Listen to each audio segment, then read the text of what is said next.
Before the musical performance? Okay.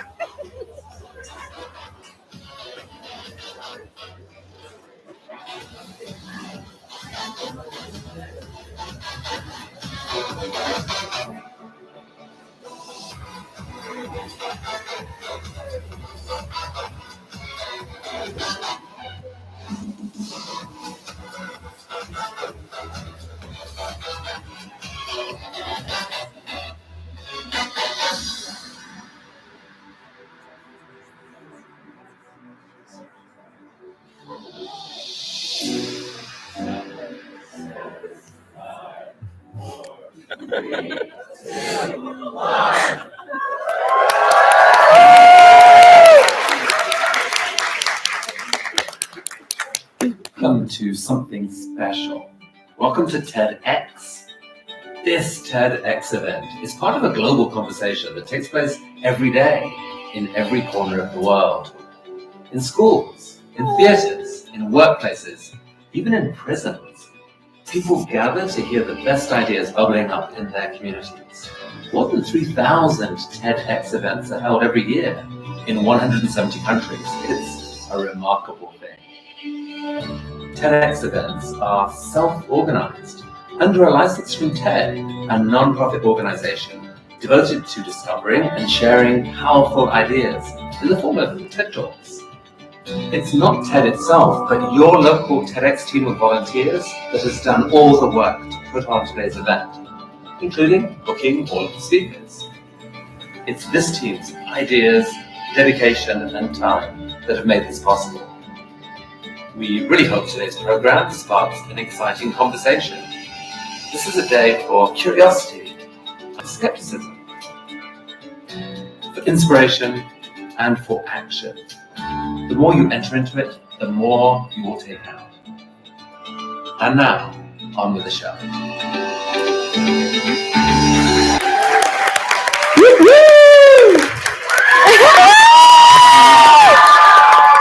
Welcome to the first ever TEDxRISD, everybody.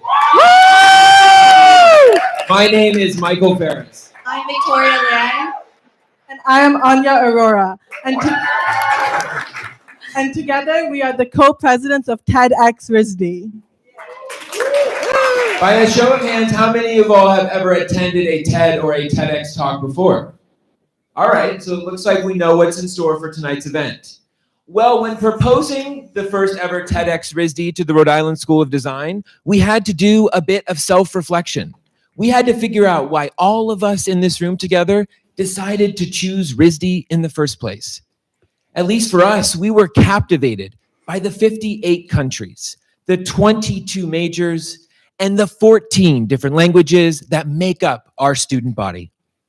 And so for tonight's event, we wanted to highlight that diversity, that magic, and that power that the RISD Collective has to offer.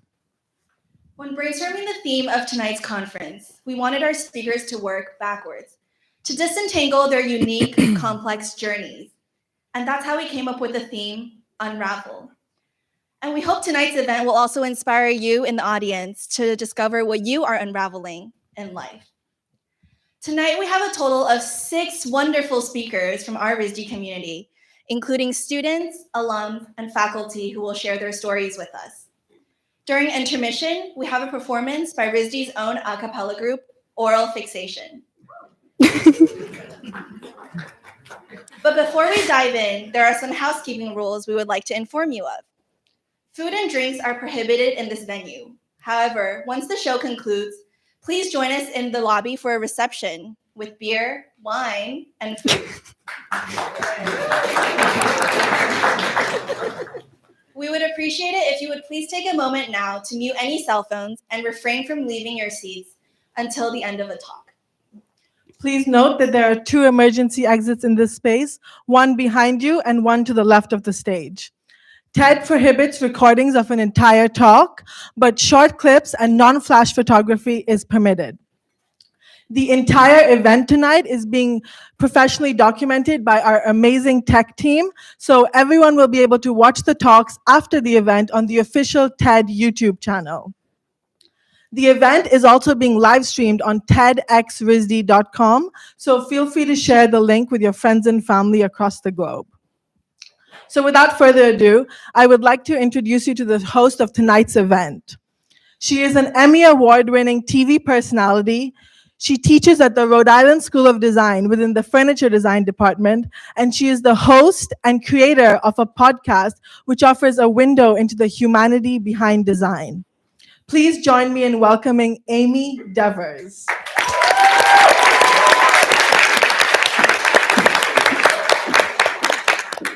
Thank you.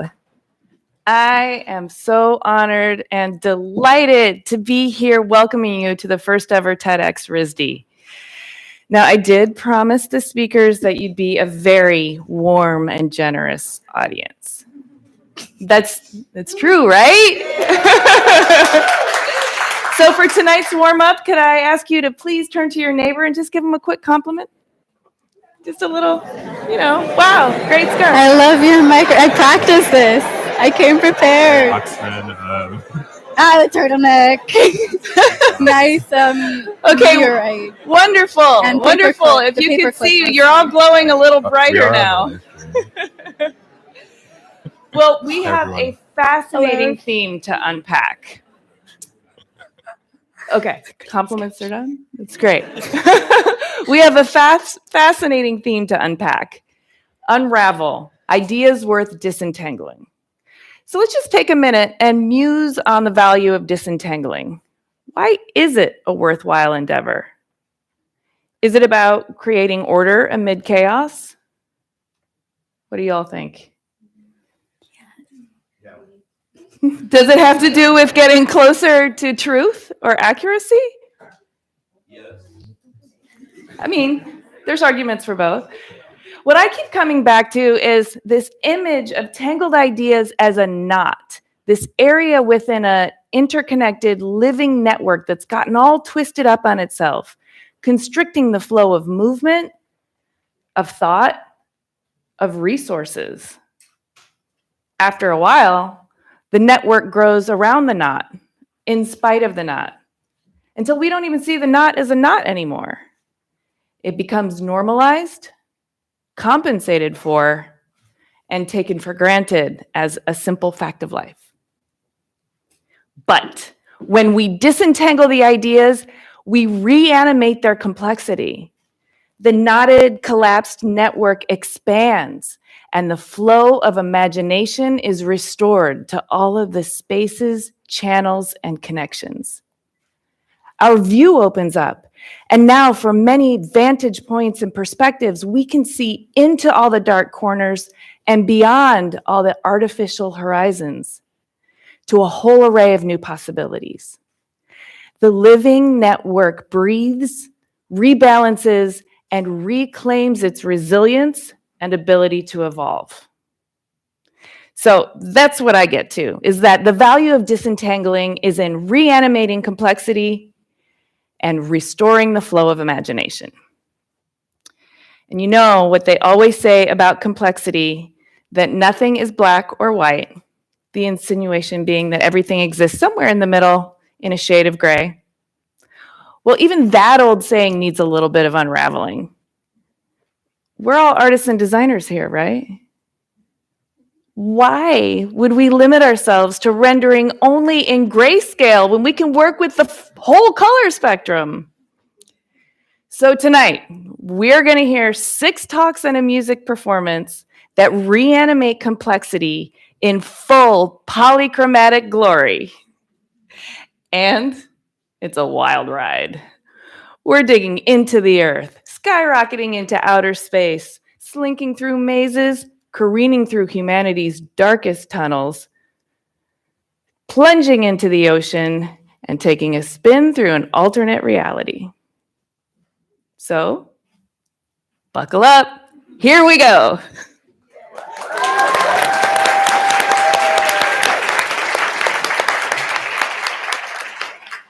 Our first speaker is an interdisciplinary artist who uses her experience as a farmhand to fuel her creative work. A student here at RISD, she's currently working on her master's in illustration, exploring scientific illustration, cyanotype, and silk screening. She's going to start us off with a journey of disentangling her own life story. It's twisty and full of the kind of vivid, gritty, earthy details that'll crack your heart open for moments of raw transcendence. Please welcome Nellie Garrity.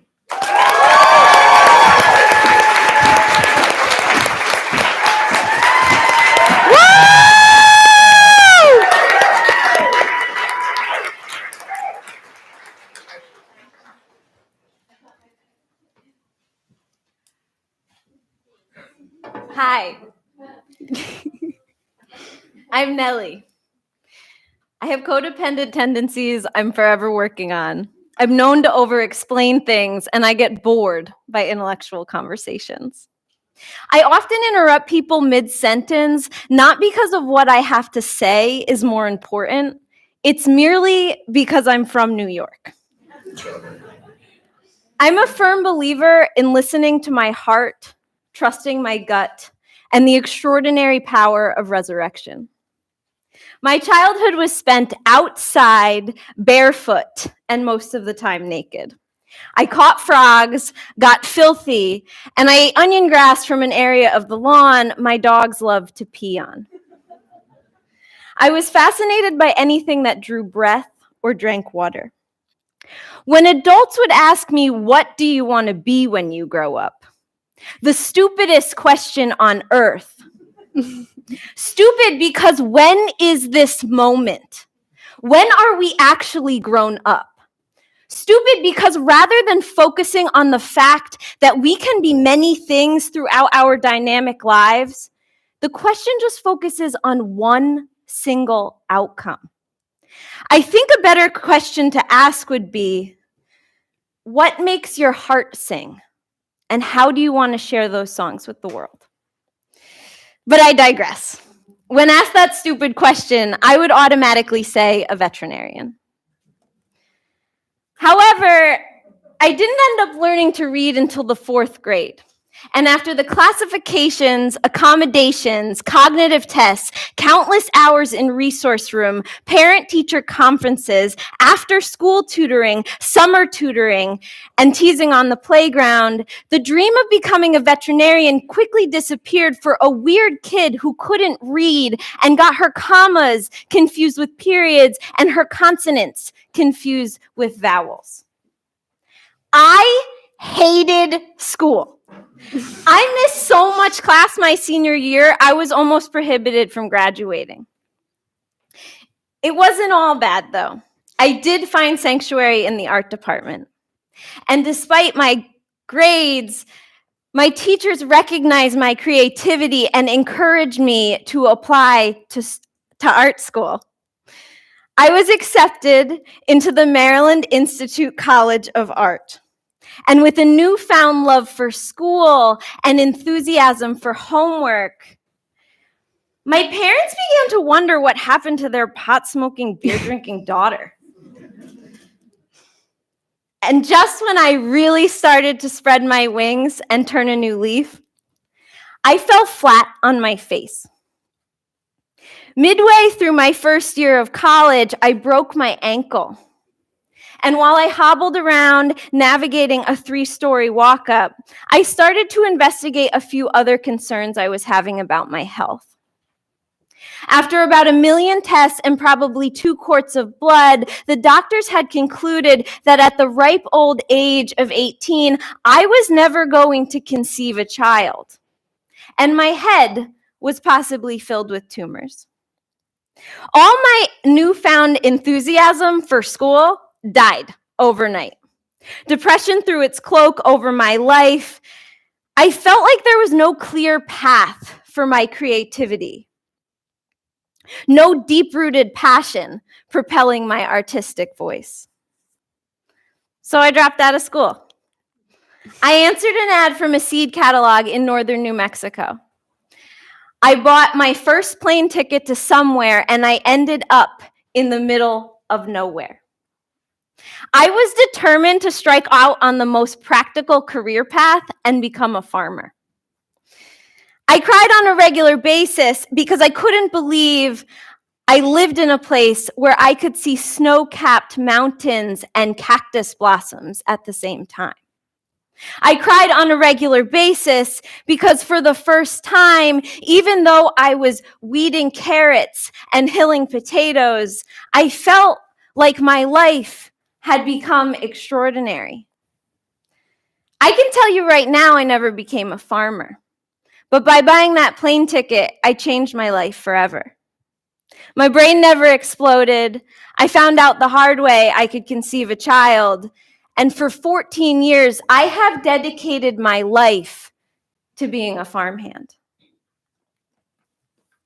By stating I never became a farmer, I am simply saying that I was never the risk holder, the one who held the lease or the deed or decided to get big or get out or to get small, to downsize, to make things more manageable. I never had to go to the bank to take a loan out just to make payroll. I was never the one who had to make the hard decision of which good dairy cow to send to slaughter. It was never me deciding to raise the price on a dozen eggs, despite the fact that the customer base were already experts in complaining about the price of food. I was never part of the staggering statistic that the average age of the American farmer is nearly 60 years old. I was just that statistics support staff. As a farmhand, however, I can confidently stand here and tell you that I have planted acres of winter squash and staked miles of tomatoes. I have cleaned thousands of pounds of garlic, and I have sorted and packed more boxes of zucchini than I care to think about. I have crawled on my hands and knees, weeding carrots, cutting salad greens, and harvesting strawberries. I have made countless deliveries to wholesalers, restaurants, and food banks. I can share that I have milked goats and cows, collected thousands of eggs, and watched goslings become geese. I have harvested buckets of honey, and I have captured swarms of bees. I have shoveled about 100,000 pounds of shit, and I have watched mamas eat their own placenta after giving birth. I have chased chickens before dawn, and I have been chased by testosterone-filled bulls after dark. I have treated hoof rot, extracted bot flies, dealt with fly strike, oozing scabs, and clumpy, bloody mastitis-filled milk. I've slaughtered chickens, ducks, turkeys, calves, and sheep, and I have had the sacred privilege of ending the lives of creatures that were too innocent and fresh to this world to know what life on earth is really made of. In blizzards, sleet, rain, and sweltering heat, I have worked alongside teenagers, pregnant mothers, grandparents, and convicted felons, with pot-smoking, peace-loving hippies and God-loving recovering addicts. I have worked with a 6-year-old who cared more than me about the task at hand, and I have worked with a 65-year-old who could move faster than I could blink my eyes. I have worked with people who told me I need to go to church and be saved, and I have worked with people who felt like Holy Spirits themselves. I have worked with people who cannot go home to their families because of the risk of deportation, and I have worked with people who were just dipping their feet in, wanting to taste something different for a change. I recognize the difference, and I know that my life as a farmhand was extraordinary because my life as a farmhand was my choice. I have laughed and I have cried. I have grieved and I have rejoiced in fields with people who have grown to be my family. Over the years, I learned that growing food is one of the simplest, wholehearted, yet most complex, overlooked, undervalued, misunderstood fields of work that exist. In one growing season, the weather conditions could be perfect for every cut of hay, while in the next, it never stops raining, and every pest imaginable descends upon the fields. I realize that to produce nutrient-dense food means you work like hell, but a lot of the times, things like the weather, the cost of animal feed, and when the old pump decides to stop working are out of your control. Farming is about becoming brave and growing a backbone. That to engage with the land every day, you must embrace your failures. I learned that whatever you do on a farm, you can't be afraid to fail. Because at some point, you're going to. A lot of the time, you're going to. And you must accept that it's okay, even when it's not, and you must pick yourself up, dust yourself off, and learn from your mistakes. On a farm, life becomes about problem solving and striving for small victories. Life becomes about letting go of expectations and becoming an optimist. Life becomes about Life is about having the unwavering confidence that you got out of bed with the rising sun, you did the best you could, and you lived the fuck out of your day.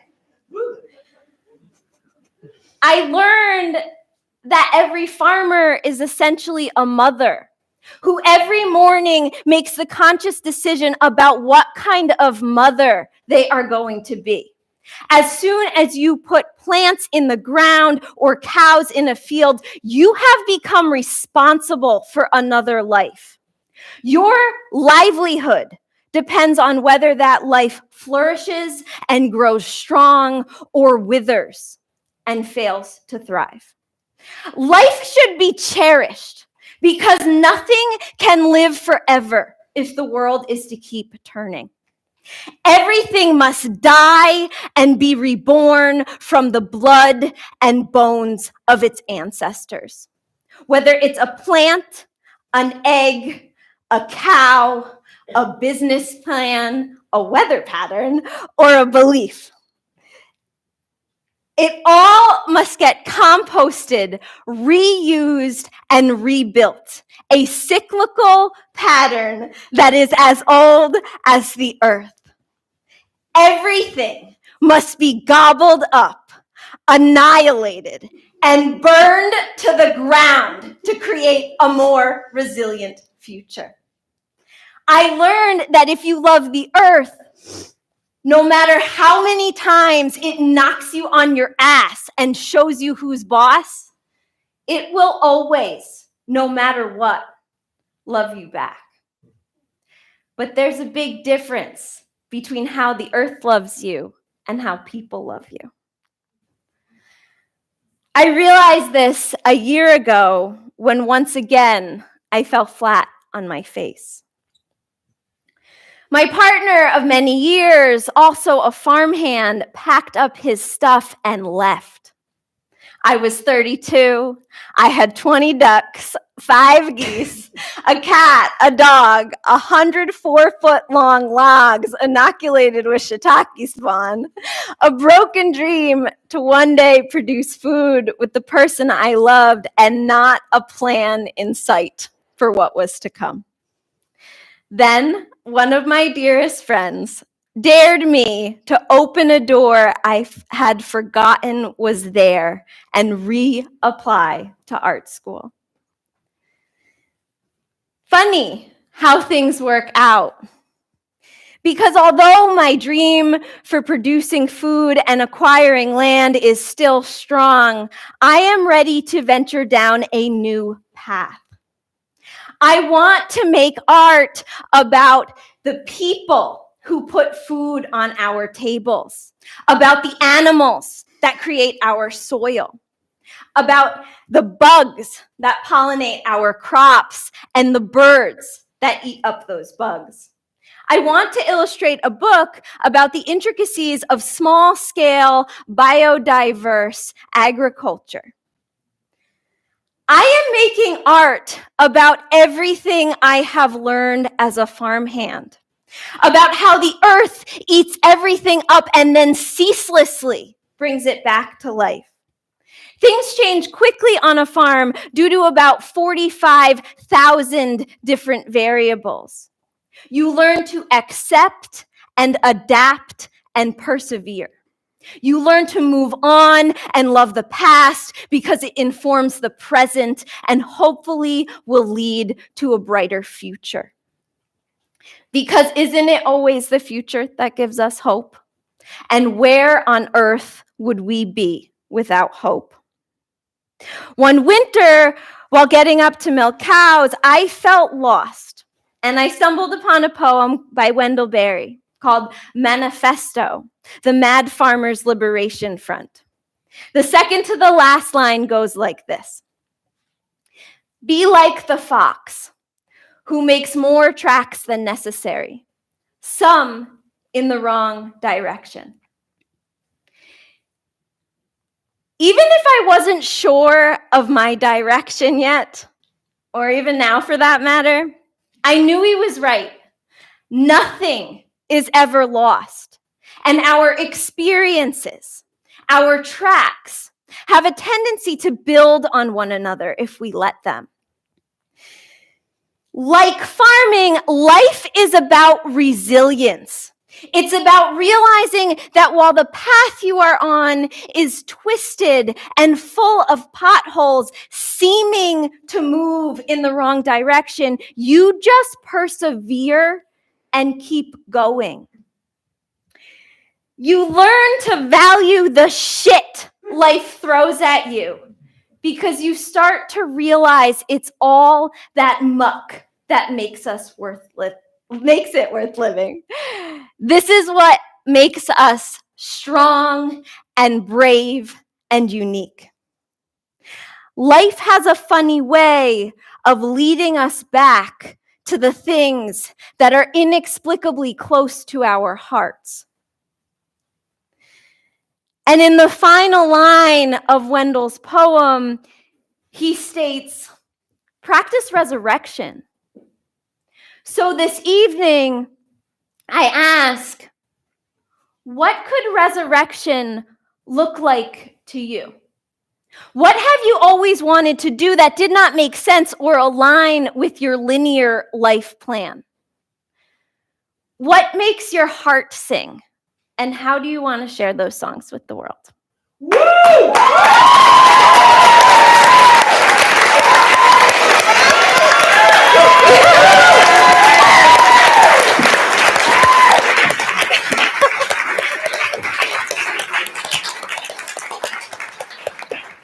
Wow. I felt every word of that just teeming with life. Earth-based life, I should say, because our next speaker is going to launch us into outer space, where the search for life on distant planets continues. An alumni of RISD's Digital and Media MFA program, Jack Madden is an astrophysicist and artist working to humanize our understanding of the universe through research-based art. He draws on his experience as a scientist, an EMT, and an artist to create work at the intersection of science, art, and philosophy. And here, Jack will be artfully unraveling the way in which scientific discovery is packaged for public consumption and painting a very compelling portrait for why a more nuanced and responsible expression is called for. Here is Jack Madden.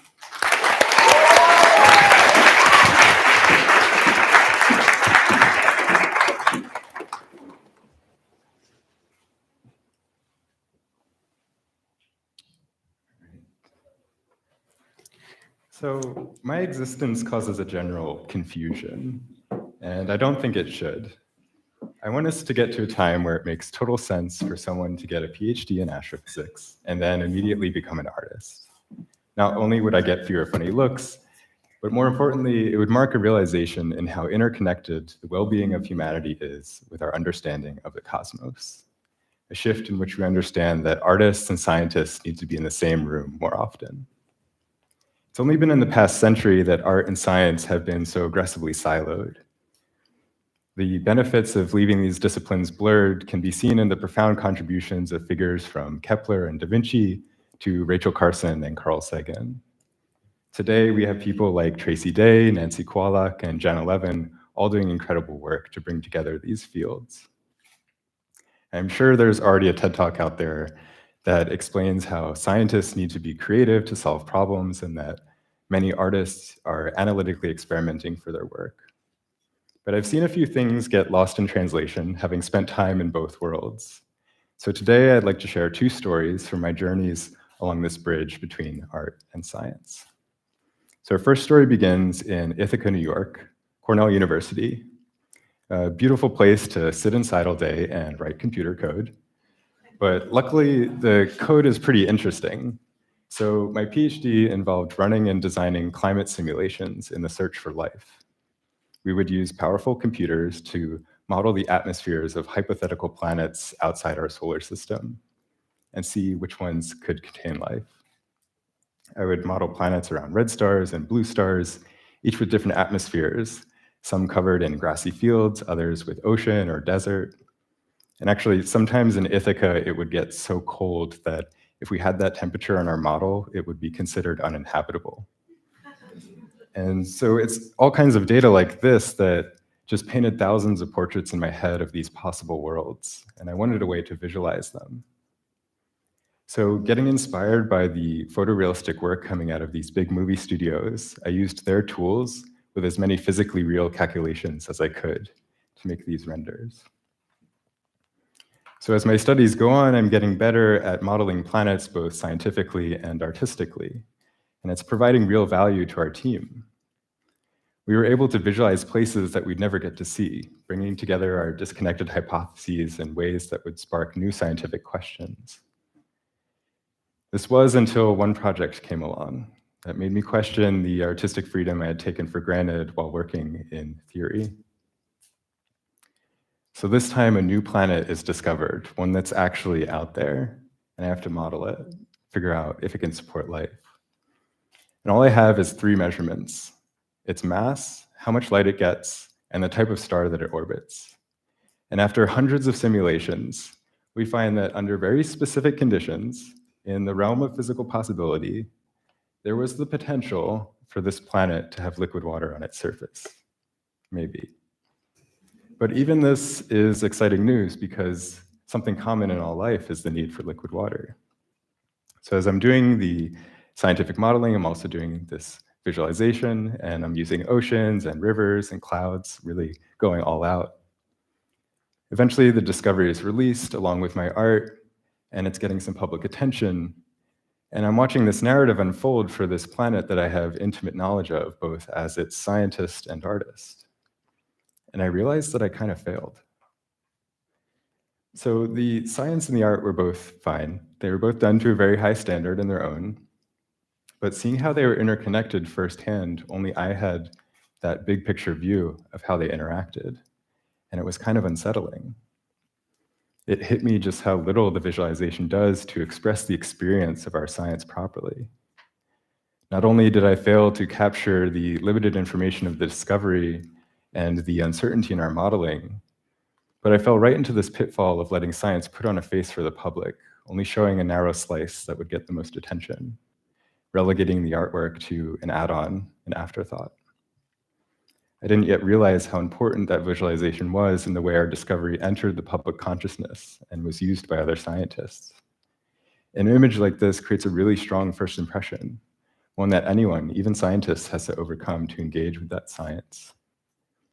What really bugged me, though, was that if I felt this way about my tiny little glimpse behind the scenes, what is really going on when we see images of black holes Or have our realities shifted by predictions of alien life? Or when we see images from the Hubble and James Webb Space Telescope?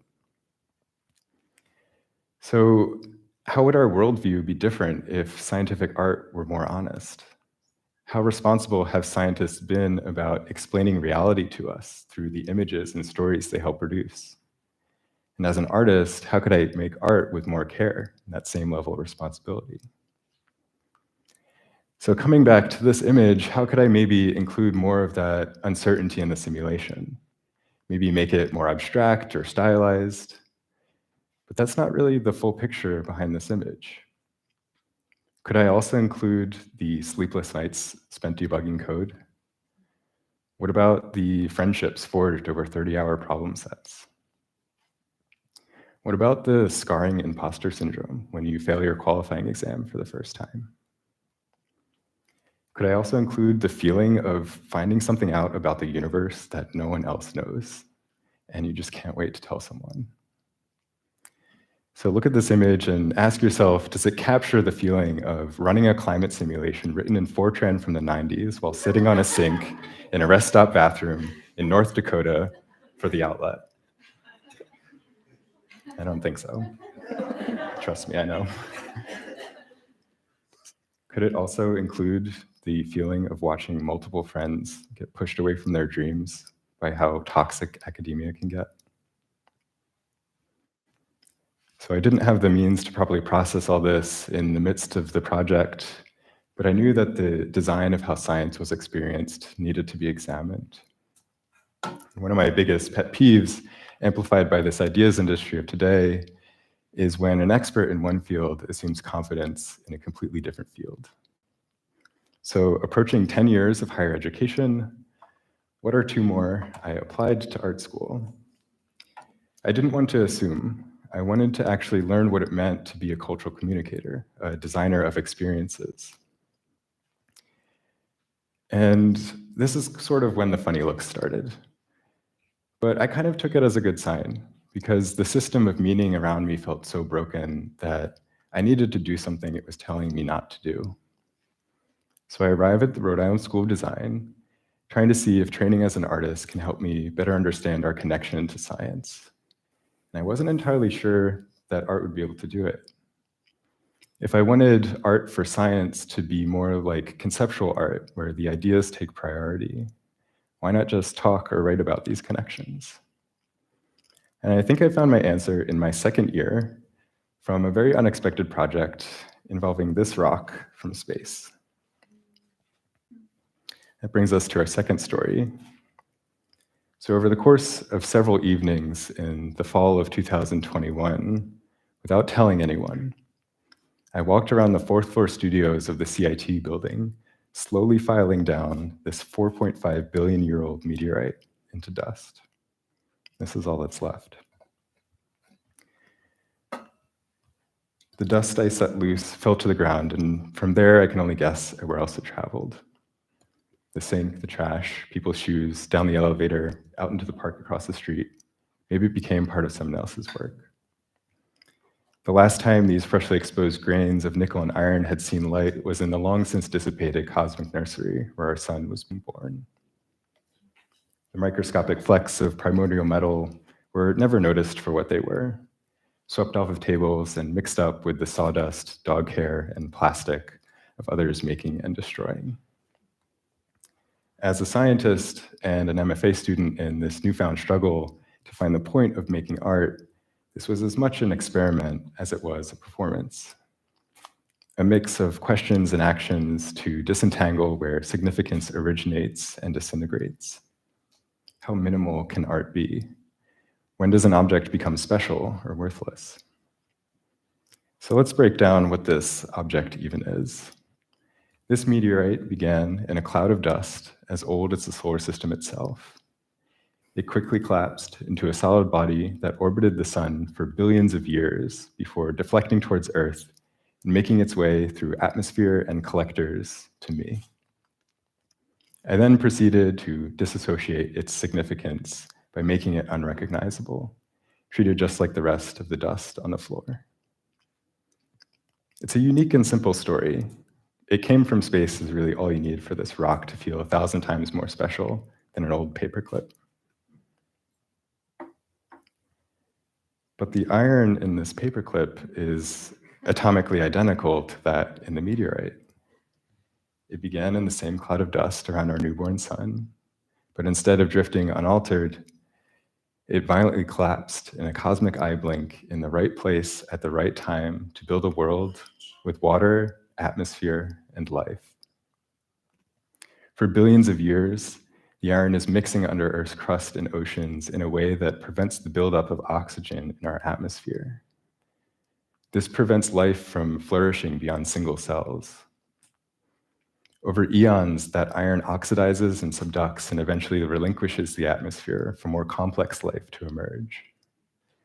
After just a few alterations, that life learns to refine metal and decides that paperclips are useful in quantities so large that when they fall to the ground, they can be forgotten. So is this story of the paperclip too obscure for its significance to be realized? Is it just because this story is too common? It's the same story for every bit of iron in this room, with the exception of the meteorite.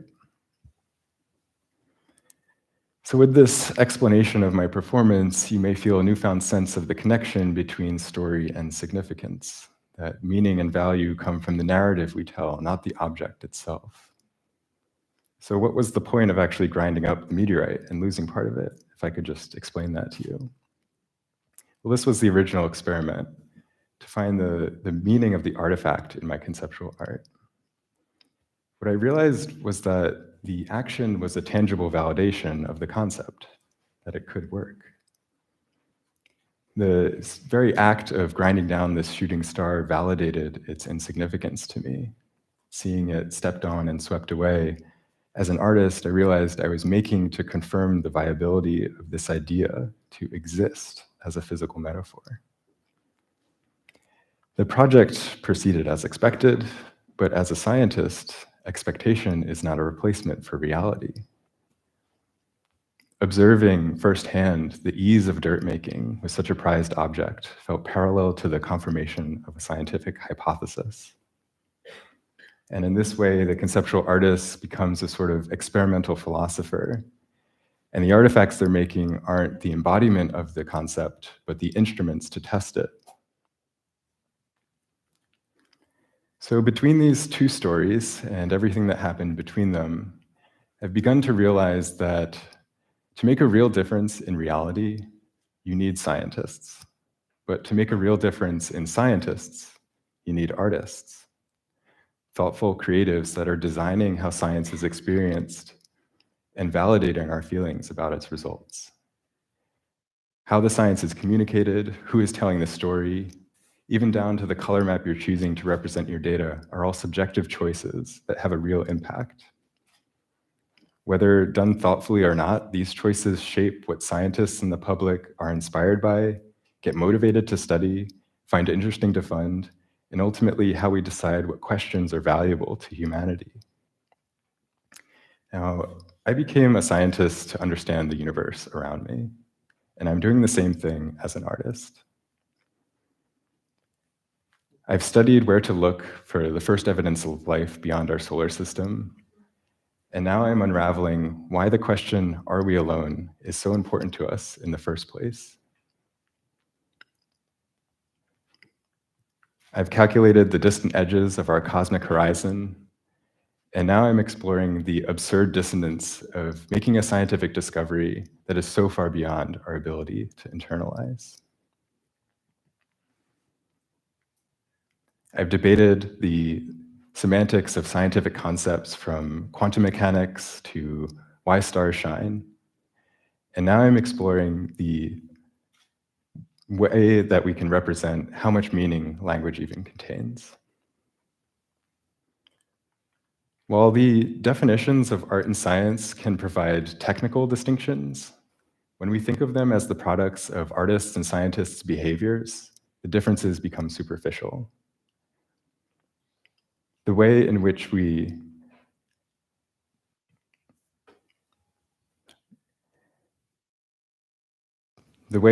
unravel how science and art are connected,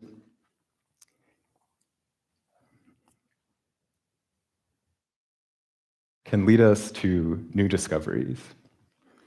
So if you're feeling inspired as an artist, I want you to go out and email a scientist. They'll either ghost you or they will explode with enthusiasm because of how interested someone is in their work. You belong on the front line of knowledge. The power you have in navigating us through the experience of science cannot be overstated. And to the scientists out there, apparently we can be super intimidating.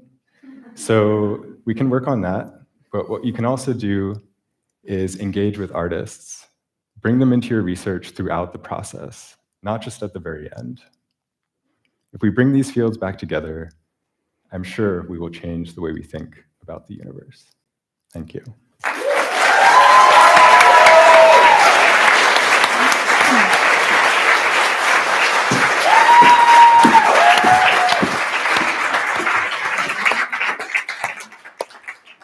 Thank you, Jack. That had a lot of gravity for a story that takes place beyond our atmosphere. Now we're bringing it back down to earth for a worm's eye view of how we might navigate our technological future. Manini Banerjee, an undergraduate student in industrial design here at RISD, is a nature and human-centric designer born and raised in Singapore. She imagines a world where our technology is more compatible with human life and focuses her practice on integrated robotic design that seeks to commingle digital and tactile biological media. In her talk, Manini will be unraveling the very premise on which many of our technological innovations are founded. She points out what the natural world has to teach us about how we might achieve a more harmonious relationship with our robots. It's both eye-opening and extremely hopeful. Give it up for Manini Banerjee.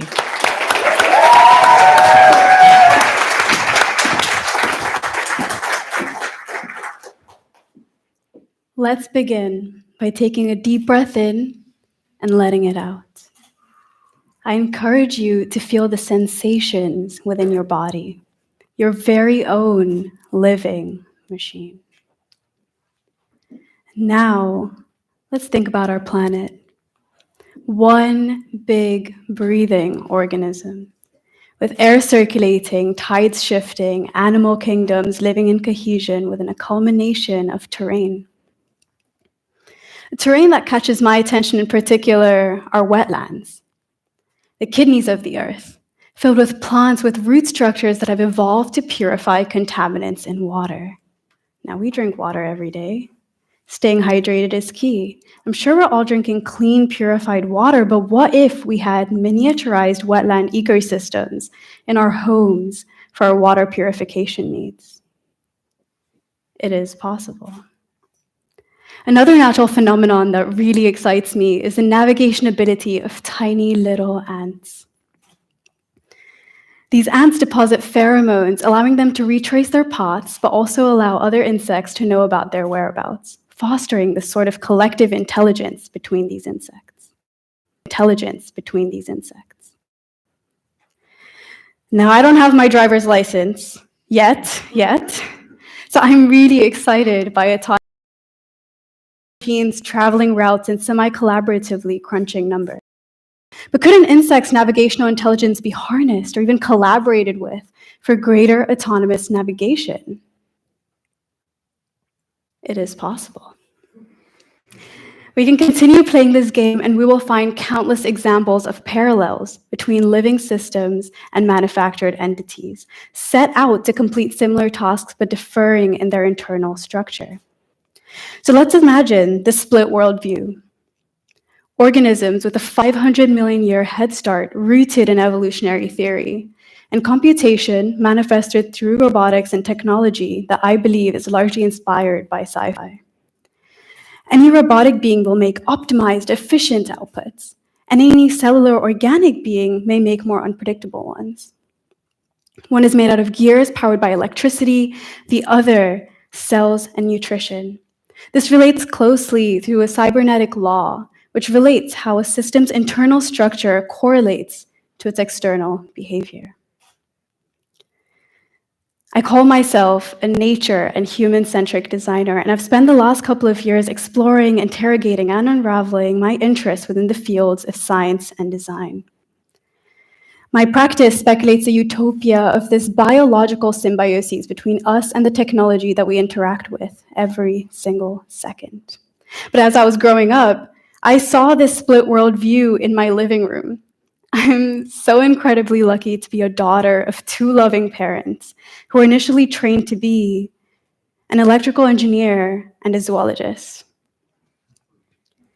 And gradually, I found myself working within this intermediary, learning to speak both of their languages.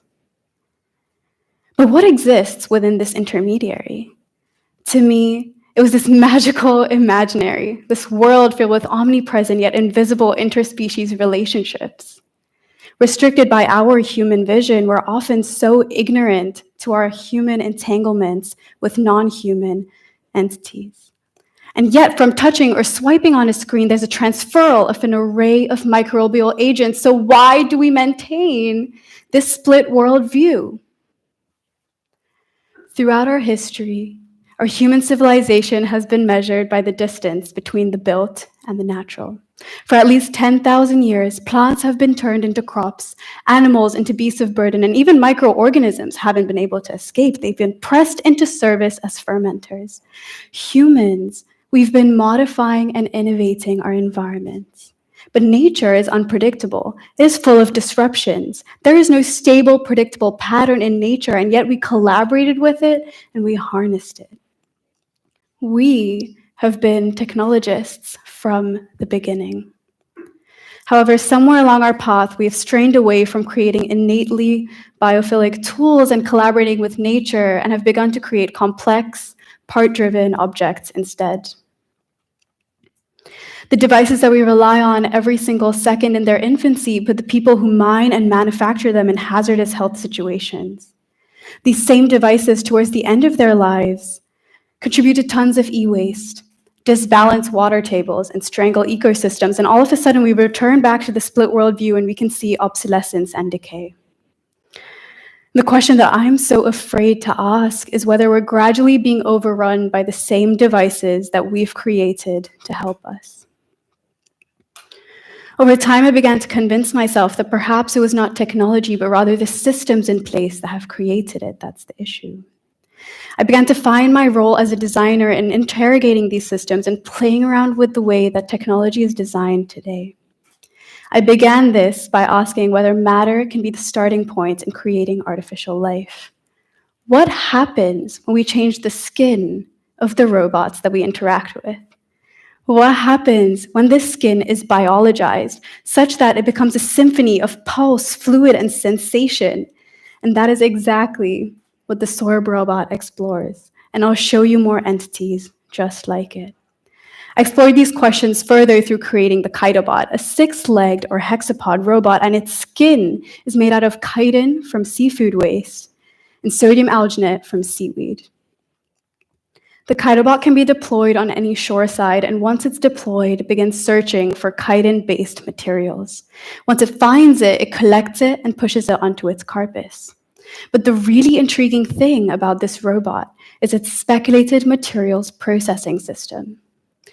Echoing the self-replicating works of John von Neumann, once the Chitobot finds enough of these materials, it processes it into a sort of paste in order to grow its own armor and for reproduction, thus creating more Chitobots. In this system, the robotic skin has been biologized, and its outcome is a greater entropy, and let's take a look at why. The Chitobot is made out of organic materials, which means it is destined to break down at a fast rate, making it more vulnerable.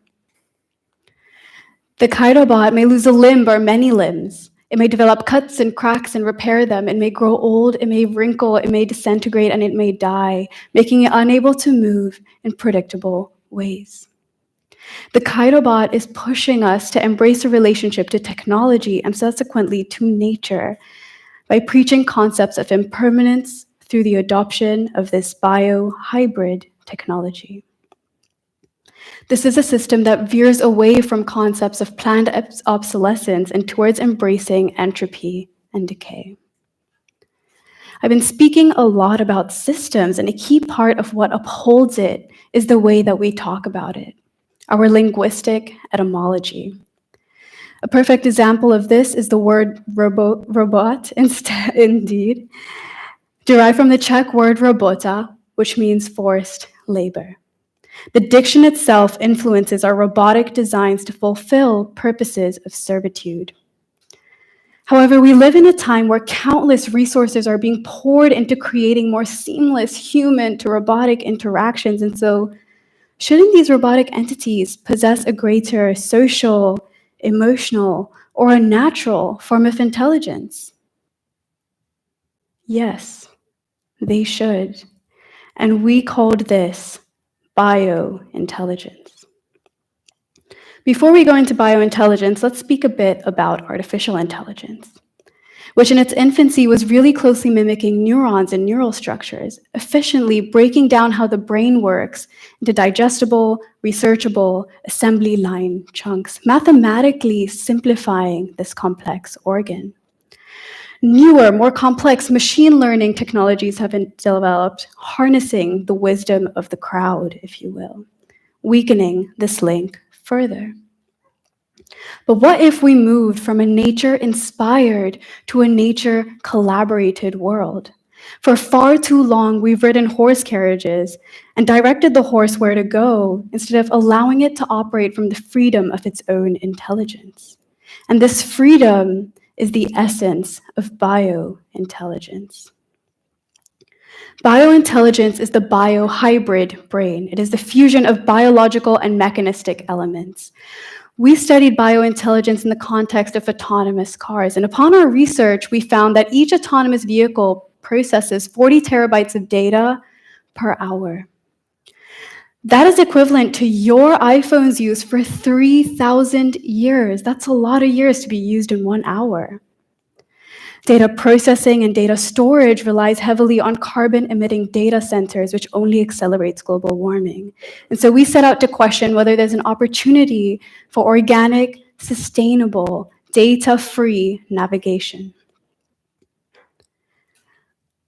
We explored opportunities for this through exploring and collaborating with the Fusarium polycephalum or slime mold organism. And through our research, we were able to learn about how it grows, learns, predicts, and adapts. And since we couldn't really fit an autonomous vehicle into our studio, we mimicked it using an autonomous robot and a cardboard maze. When we let this robot run free in the maze, it was able to find the center, but it relied solely on its sensors and data processing. It used what's called a flood-filling algorithm, which means it needed to travel every little crevice of the maze in order to learn it and then find its center. When we let the Fusarium organism run free in this very same maze, it too was able to find the center. But it did not rely on any sensors, any processing, any data storage, or any computation. It did so using its chemo and phototaxis, so its ability to detect chemicals and light. We ultimately collated these findings into this biohybrid system, where we speculate camera vision reading the slime mold's movements in order to inform autonomous navigation. And in this system, the robotic brain has been biologized, and the outcome is a greater entropy. And I know what you're all thinking. You know, plugging in cassettes of living Fusarium dishes into our Teslas is quite a far-fetch. It is.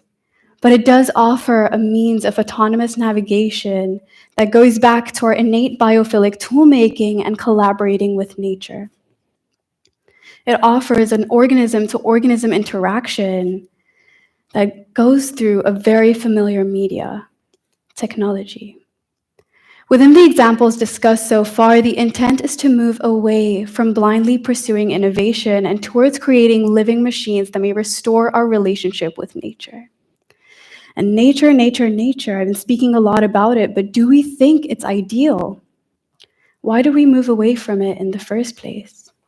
Was it urbanization or industrialization? Our industrial revolution brought about a chemical pollution that may be irreversible. However, this wave of biological design may bring a biological pollution that is going to be irreversible. For this reason, it's absolutely critical for us designers and anyone working with living machines to have a thorough knowledge on natural processes, ecology, and organism metamorphosis, just to name a few processes. Essentially, if we understand the organisms that we're working with, we won't have to hurt, edit, or decapitate them. And this brings me to discussing the biopod.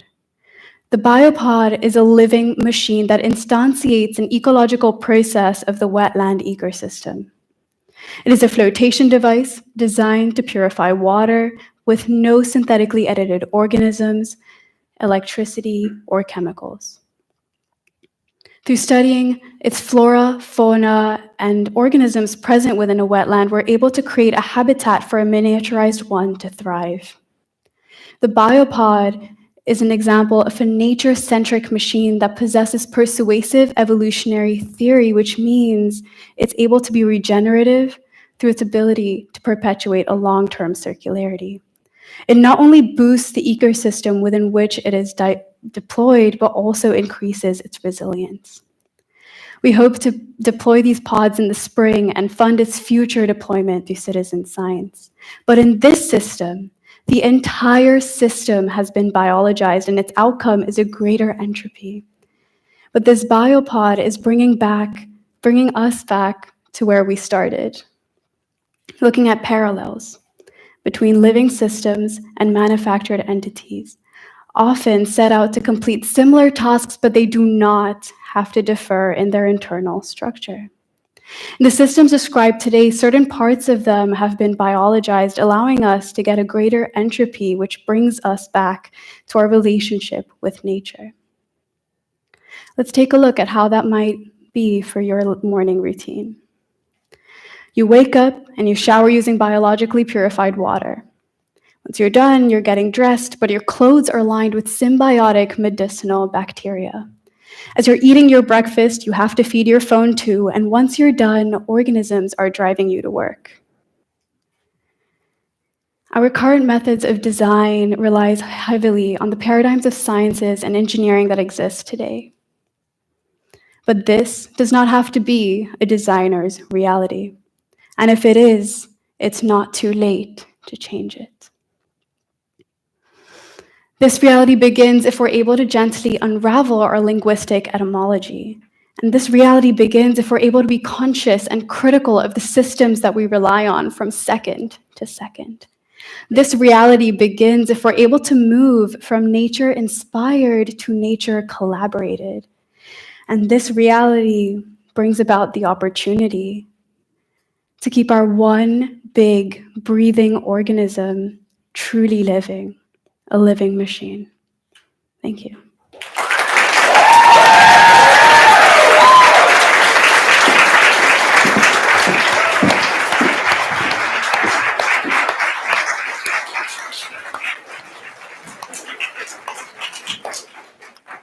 Well, when you put it that way, it really does seem like a more natural and synergistic approach to technology.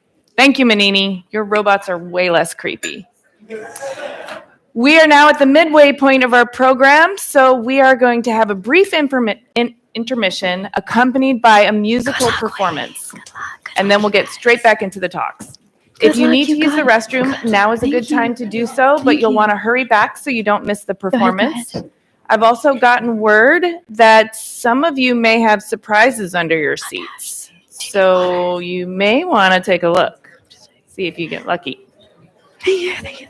Oh my God, I appreciate it. Thank you. All right, I'm gonna head. Good luck, you guys.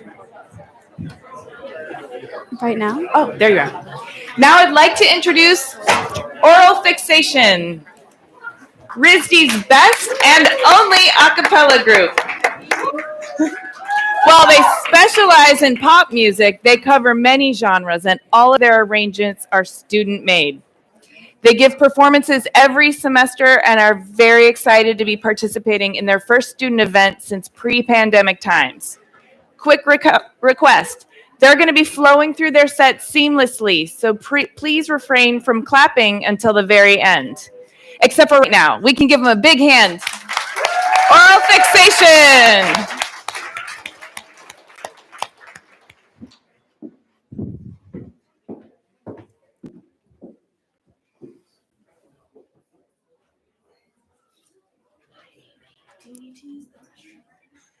How much time do we have? Are they only doing 8?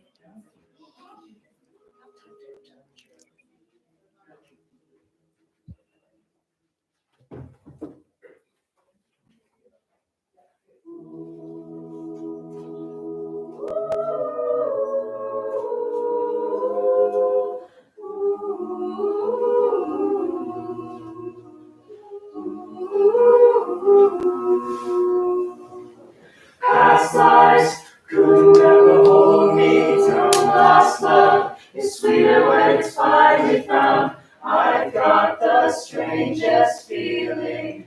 This isn't our first time around. Past lives could never control us. Sometimes the dreamers finally wake up. Don't wake me, I'm not dreaming. Don't wake me, I'm not dreaming.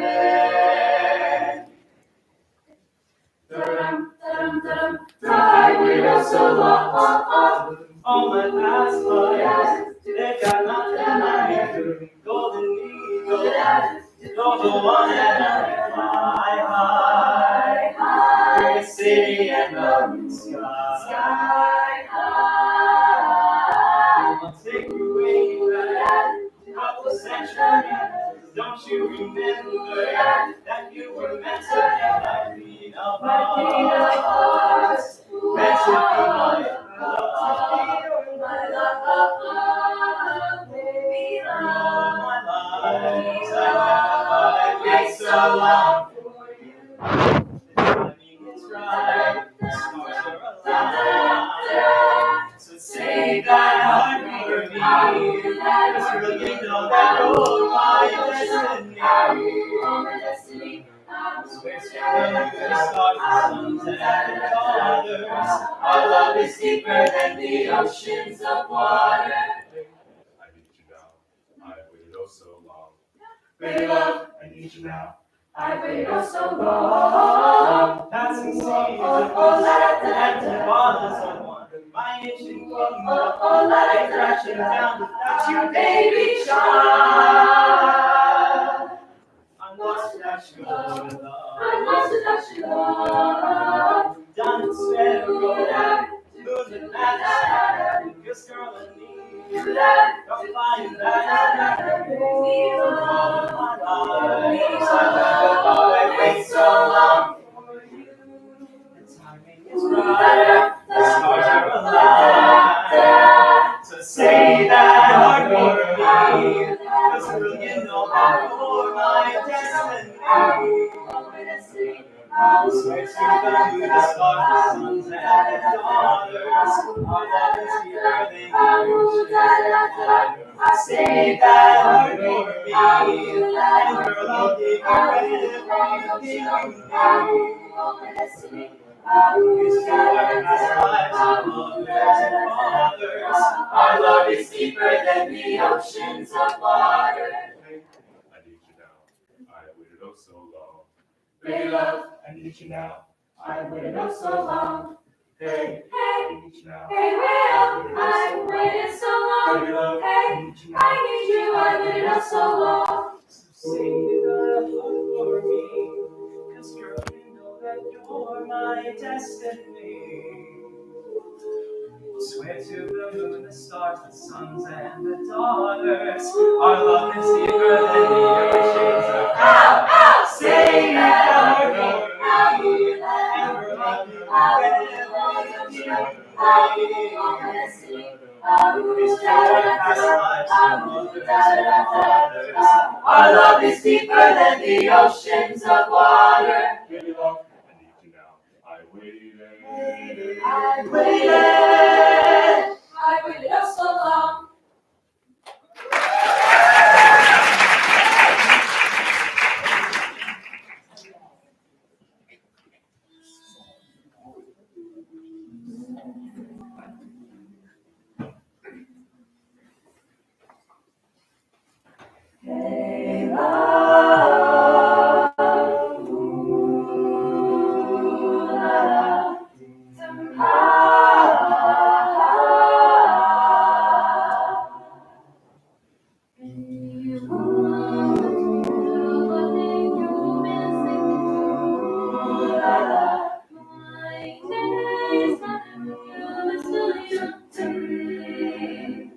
La la, just in it's two folks trying to get along. But it's hard to leave you alone.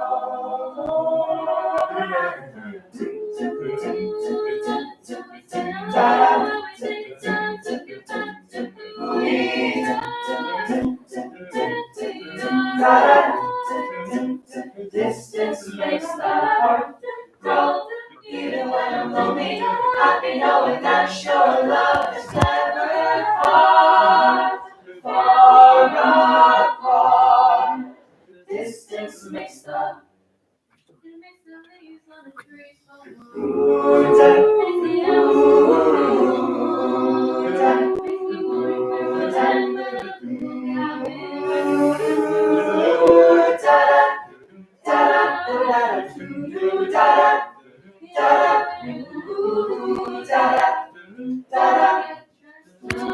something real pretty that you ain't ever seen.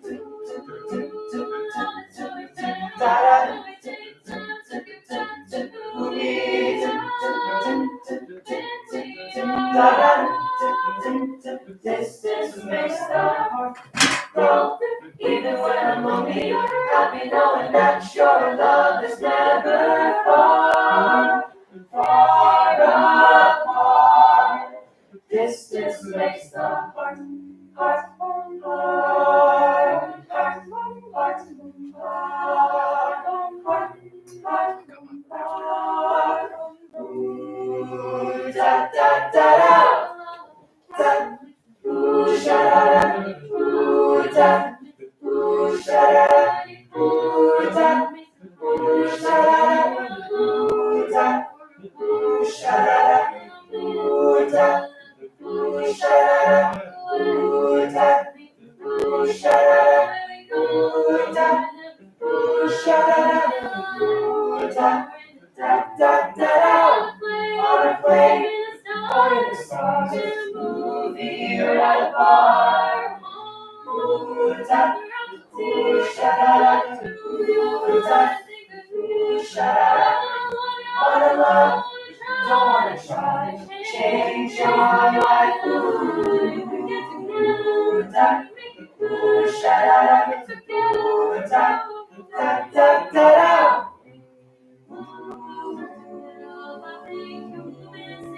Ooh, la la.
Talking to me too, or am I a fool? Said so.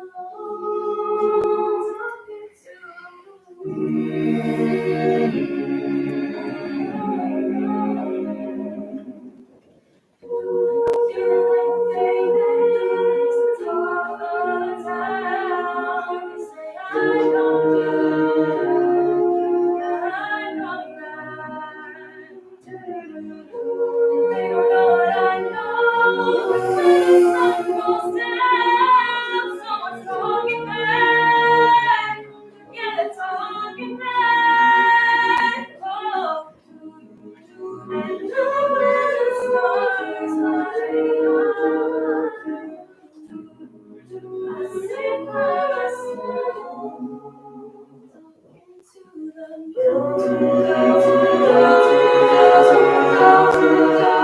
Trying to get to you.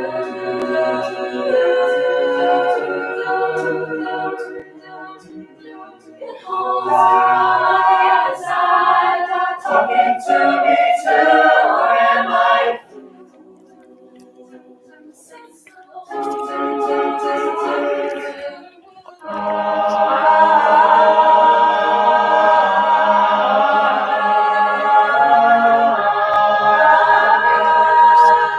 Do you ever hear me calling?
That was wonderful.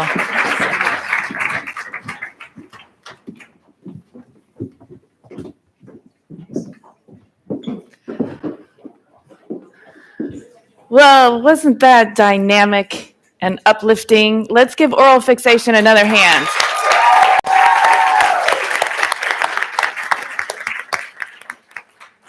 We've got 3 more talks and then a reception where we can refuel and chew on everything we're learning tonight. Our next talk will shed some light on an age-old mystery. Peter Knowlton is a classical and maritime archaeologist and faculty in theory and history of art and design here at RISD. He holds a PhD from Brown and has conducted many excavations in the Mediterranean. He also works with the Rhode Island Marine Archaeology Project as a board member, instructor, diver, and primary investigator. In his talk, Peter will be disentangling parable from myth and unwinding the problematic legacy left by a story all snarled up in misunderstanding. Like an epic game of telephone, you'll revel in the enlightenment of the original message and recoil at the harm caused by centuries of misconstrual. I give you Peter Knowlton.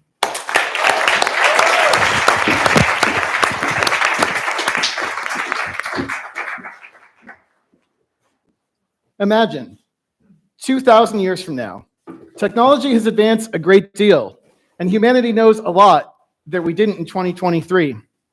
Yet many are convinced that researchers are nearing a major breakthrough in discovering the fabled Emerald City in the lost land of Oz. This might sound absurd to us because in 2023, we know that Oz and the Emerald City are the fictional creation of one L. Frank Baum. But the situation looks very similar to those of us who study the ancient Greeks when we see the Seekers of Atlantis, the fictional creation of the philosopher Plato. So what's the problem? Why does it matter if we hold false ideas about the past? Because how we see the past informs how we interpret the present, and sometimes even how we shape the future. The story of Atlantis is told in 2 works by the philosopher Plato, written in the 4th century BCE, the Timaeus and the Critias. Platonic dialogues are fictional conversations between his teacher Socrates and various historical figures, some of whom weren't even alive at the same time as Socrates or each other. But the point is that Socrates asks a bunch of questions to show that their belief system is inconsistent. You know, philosopher stuff. The story of Atlantis follows the Republic, a lengthy discussion of what an ideal state could look like. In Timaeus, Socrates asked if any of his companions can tell an interesting story that might help illuminate us as to how this ideal state they just imagined would conduct foreign policy. Critias tells a story. It's a heck of a story. In his story, the ideal state is embodied in a reimagining of ancient Athens. They stand against the Goliath of imperialism, but it's not history that the characters and the audience would have known, for example, the Persian Wars. Instead, he tells a brand new story that purports to be 9,000 years old. In his story, Atlantis is a continent-sized island in the Atlantic Ocean. It's blessed with an abundance of every kind, and its people are the lucky descendants of the god Poseidon. But over time, Atlantis becomes greedy and warlike and builds an empire as far east as Italy and Egypt. In the story, the Athenians rally the Greeks against their would-be conquerors. And against all odds, the ideal state holds its own. The gods decide that Atlantis has become debased and oppressive. After a series of earthquakes, it sinks into the sea. The dialogues are the first place anywhere where we have a mention of Atlantis. There are simply no sources before Plato decided to put this story into the mouth of his fictionalized Critias.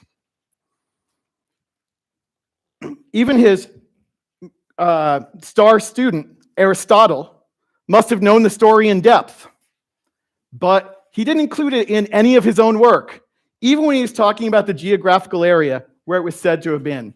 For him, the destruction of Atlantis seemed a necessary writer's device to explain why no one had ever seen or heard of the place. There simply was no Atlantis before Plato, in the same way there was no Mickey Mouse before Walt Disney and Ub Iwerks. Historians of the ancient world and specialists in Greek texts are nearly unanimous. Atlantis is fiction, not history. So why do so many believe in it? That's an important story to unravel. Nearly 2,000 years later, Europeans sailed west and bumped into two continents they didn't know were there. But they hadn't discovered anything. These continents and the islands surrounding them were full of people with their own cultures as complex as anything that was going on in Europe. As their project of exploration changed to one of colonization, they were amazed at the architectural wonders that they saw in these places. But with an inflexible worldview on one hand and economic incentive not to extend human rights to those they were colonizing on the other, they decided that there was no way these structures were built by the inhabitants. Instead, they assumed they must have been made by someone who was already in their history. So the next couple centuries, the architectural wonders of the Americas were attributed to lost tribes of Israel, Egyptians, Phoenicians, Vikings, and Atlanteans. Since then, space aliens have joined the party. But in many ways, Atlanteans were the first. I like to call them conveniently disappearing white people, because although no one's ever seen anyone from Atlantis, the lion's share of what's been created in terms of film and literature about them shows them very much like white Europeans, a point we'll come back to. The idea of Atlantis as a real place reached a fever pitch with what's been called the most influential work of pseudoscience. In 1882, US Congressman Ignatius Donnelly published Atlantis, the Antediluvian World. In it, he tried to reconcile the destruction of Atlantis with a literal interpretation of the biblical flood in Genesis. He also popularized the idea that Atlantis was the cultural source of the Mayan civilization, the Egyptian civilization, and numerous others. And then he said that Atlantis was the homeland of what he described as the blue-eyed Aryan race. Donnelly's work inspired a lot of imitators. Today, the idea of Atlantis or lost civilizations described similarly, but perhaps not called Atlantis, is big business. There's no shortage of books or television shows exploring the idea that real civilizations were built on the knowledge of these fictional Atlanteans. They usually depend on an idea I like to call places of mystery. I noticed even as a child watching these programs that if you mapped out these mysterious places, they're not distributed evenly throughout the world. Rather, they center on Africa, the Americas, and occasionally some parts of Asia. It's very rare to see the trope invoked in Europe, with the main and constant exception being Stonehenge. I've never, in my whole life, I don't remember ever seeing a show suggesting that the Parthenon, the Colosseum, or any Gothic cathedral was built by aliens or refugees from Atlantis. But I've seen it used many times about structures and sites that are actually very well documented by their builders, so long as they weren't European. So, where's the harm? Well, I've already mentioned that these sites aren't distributed evenly throughout the world, but they've often been, the idea of mystery sites has been weaponized to separate people from their cultural heritage. When you separate someone from their cultural heritage, it's much easier not to see them as a fully actualized human with a working culture that doesn't need any help from you. Instead, you might see them as what colonizers might call worthless savages as a justification to subjugate and exploit them. Unfortunately, it gets worse. Donnelly's ideas in the next few decades greatly appealed to those who wanted to promote the idea that Germanic peoples were superior. A coffee baron paid for this building to be built in Bremen. The building's called Atlantis House. Its upper floor, they called the Heaven Hall. It was decorated to evoke the notion of Atlantis. And it was inscribed with the names of figures from Germanic myth and history, culminating in Adolf Hitler. Nazis believed that they were descended from the blood of Atlantis and used this to justify their notion of racial superiority. In their retelling of the story, those descendants of Poseidon, those godlike Atlanteans, were Germans. And after the destruction of the island, they spread out over the world, founding all the other cultures and fueling their achievements. In this revisionist framework, you might be led to believe that Donnelly's and Hitler's Aryans were responsible for everything, everywhere. It was so important to Heinrich Himmler that he made it part of the culture of the SS and founded what he called the Ancestral Heritage Group to study and teach it. Atlantis had gone from what was originally a parable to part of the intellectual framework used to support genocide.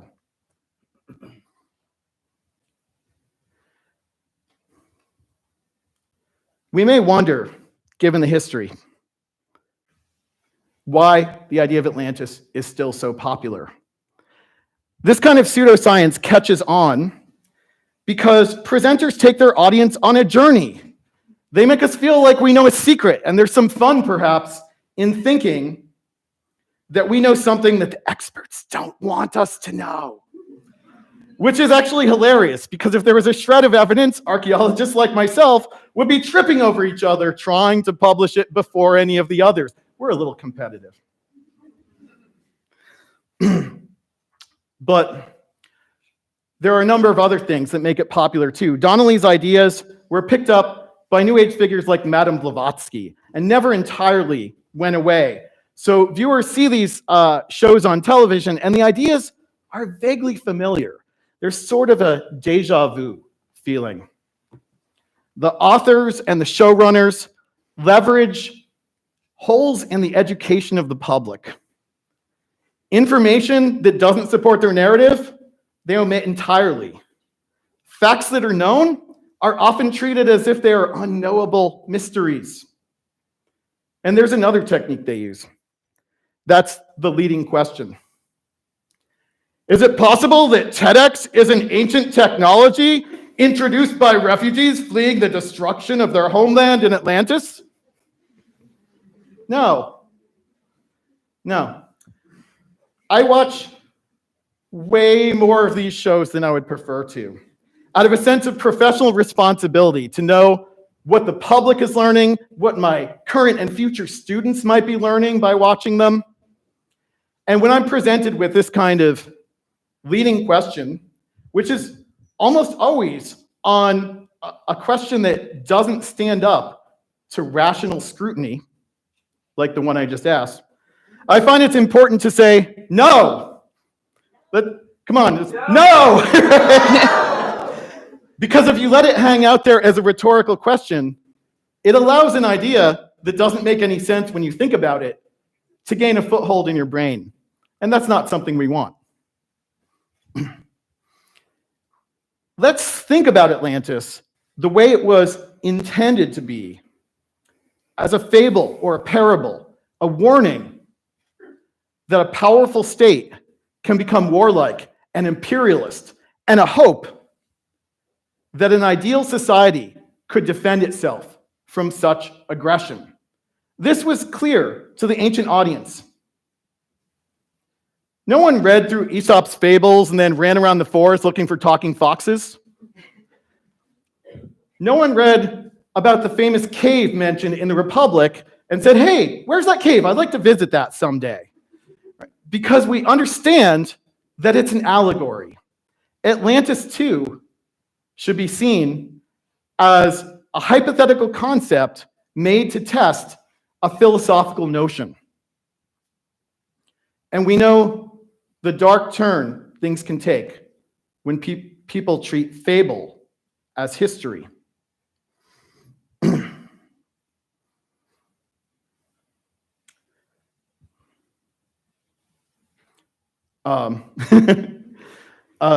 We know the dark turn things can take when people treat fable as history.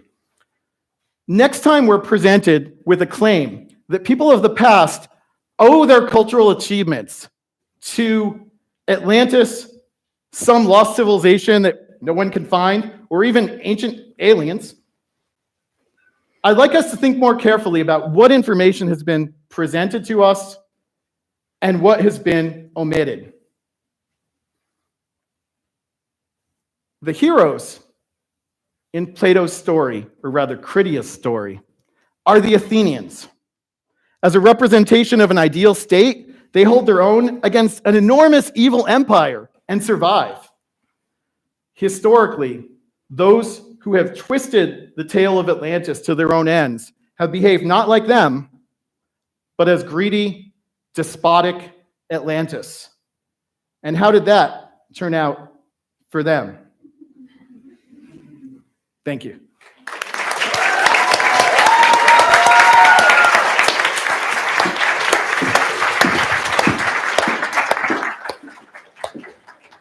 That was a fascinating deep dive. Thank you, Peter, for setting the record straight on Atlantis. It also just goes to show that sometimes unraveling means facing down the dark side of humanity, which is definitely the case with the next talk as well, albeit from a more personal perspective. Our next speaker is an assistant professor in RISD's Industrial Design Department. Hillel O'Leary is a non-binary, culturally Jewish,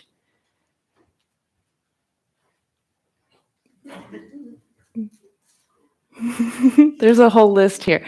Hillel O'Leary is a non-binary, culturally Jewish sculptor, artist, educator, and multidisciplinary designer.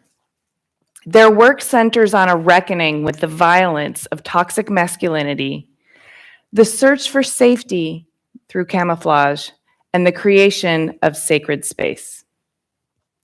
Hillel's talk is a gut-wrenching example of how knots of toxic, tangled ideas over time and generations can become so embedded that unraveling them requires braving the darkest shadows in order to become a source of light.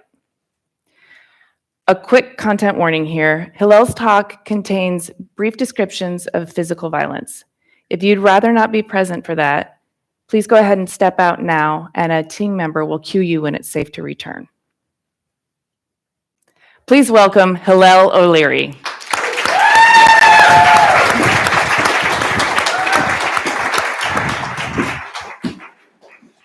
Without a story, there's nothing to anchor us to who we are. There's no past, there's no present. There certainly isn't a future. My story starts before I was born, here in the suburbs of Long Island. It was a place where, after World War II, men came in order to find safety and escape the horrors that they experienced overseas. Some of the ways that they did this was creating society of homogenization, lawns that were all manicured, neighbors who looked, talked, and worshiped just like them. My parents were able to buy a house in this neighborhood, and we slipped through the white picket fence because we have white skin and an Irish surname. But when they found out that we were Jewish, we also found that they had painted a swastika inside of our house. My parents painted over it and didn't tell me until I was an adult. This is what that view looked like for me. My name's Hillel O'Leary, and I am a non-binary Jew. This is what it felt like to look out my window, a sense of oblivion and chaos. And people didn't really like me too much, especially because I was a real fucking weirdo. My parents called me an alien. I used to run around with a cape on. I was always very extra, and it had actually taken a lot of work to stop doing that quite so much. Because of this, I always had a sense that home was not a concept or a place that I could call mine. There was always a disconnect. There was always a distance between this idea of safety and where I was at all times. It was an abstraction to me. There was a lot of violence. This is the number of people who have tried to murder me. No exaggeration, I've counted, and spent some time with my therapist. Some of these people were friends, or people that I thought were friends. Some of them were lovers, and some of them were people who were charged with protecting me, but no one ever did. This is the number of years that I spent facing poverty and extreme housing insecurity, including sometimes being homeless. And that involved sleeping in guest rooms and in the woods and in places that didn't have heat. And at some point, I even had to sleep in my van. And I remember crying myself to sleep that night. It was hard. This is the number of years that it's taken for me to feel safe for the first time. That's last year. It's a long goddamn time to not feel safe. There was always a distance, still trying to figure out where home is, where safety could be, and how, if any way, I could find that. Even in the home that I grew up in, I was not safe. It was a violent place. It was not somewhere that I could feel comfort. This is an image that was in my portfolio when I applied to RISD. This is in the basement of the house that I lived in. I hoped that if I had made something that was pretty enough, that if I had made something that called enough attention to itself with good tonal range and an interesting composition, that someone might notice and that someone might see me and save me. But that didn't happen. And things got more grim. At some point, someone who I thought was a friend brought me up to Yonkers, or upstate as we called it. And we were supposed to visit a guy named Tommy, a friend, or so I was told. We got to this house, and as soon as we walked through the doors, I realized that there were just a series of faces that were blank. Family members, mother and father, staccato green flashes on their faces, parked in front of the TV. It didn't feel like somewhere that I was supposed to be, a feeling that I had had an awful lot of times. And so we went upstairs to go see Tommy. And when he opened the door, This is what I saw. I immediately in that moment made the same kind of calculations that I had done many times and still think about to this day. How much trouble am I in? So I turned around, scanning the room. I saw drawings of dismembered people. A lot of them were racist caricatures. And when I turned around to meet Tommy's face, there was a knife in my face. I remember seeing my reflection in that blade. And I remember thinking, is this the end? I didn't know. So I made another calculation. Tommy asked, "Are you a fucking Jew?" And I said, "No, my name's O'Leary, super Irish." And in that moment, I was white and I was safe. And I still think about that. There's a fine line between camouflage and death. There's another instance where I thought that someone didn't mean to do me harm and actually wound up causing a lot of it. I was in school. This was shortly after the first story that I just told you. A guy, let's call him Sal, very large dude. He used to carry around a bag of books. I don't think that he could read.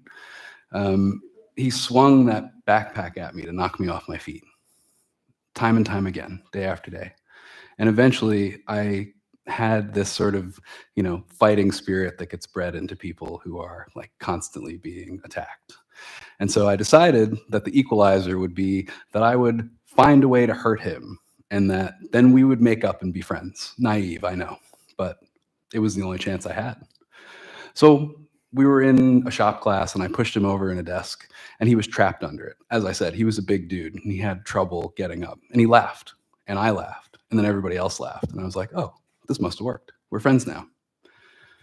Later that week, he invited me over to his house to play video games, which I also should have known was not a good idea for me to do.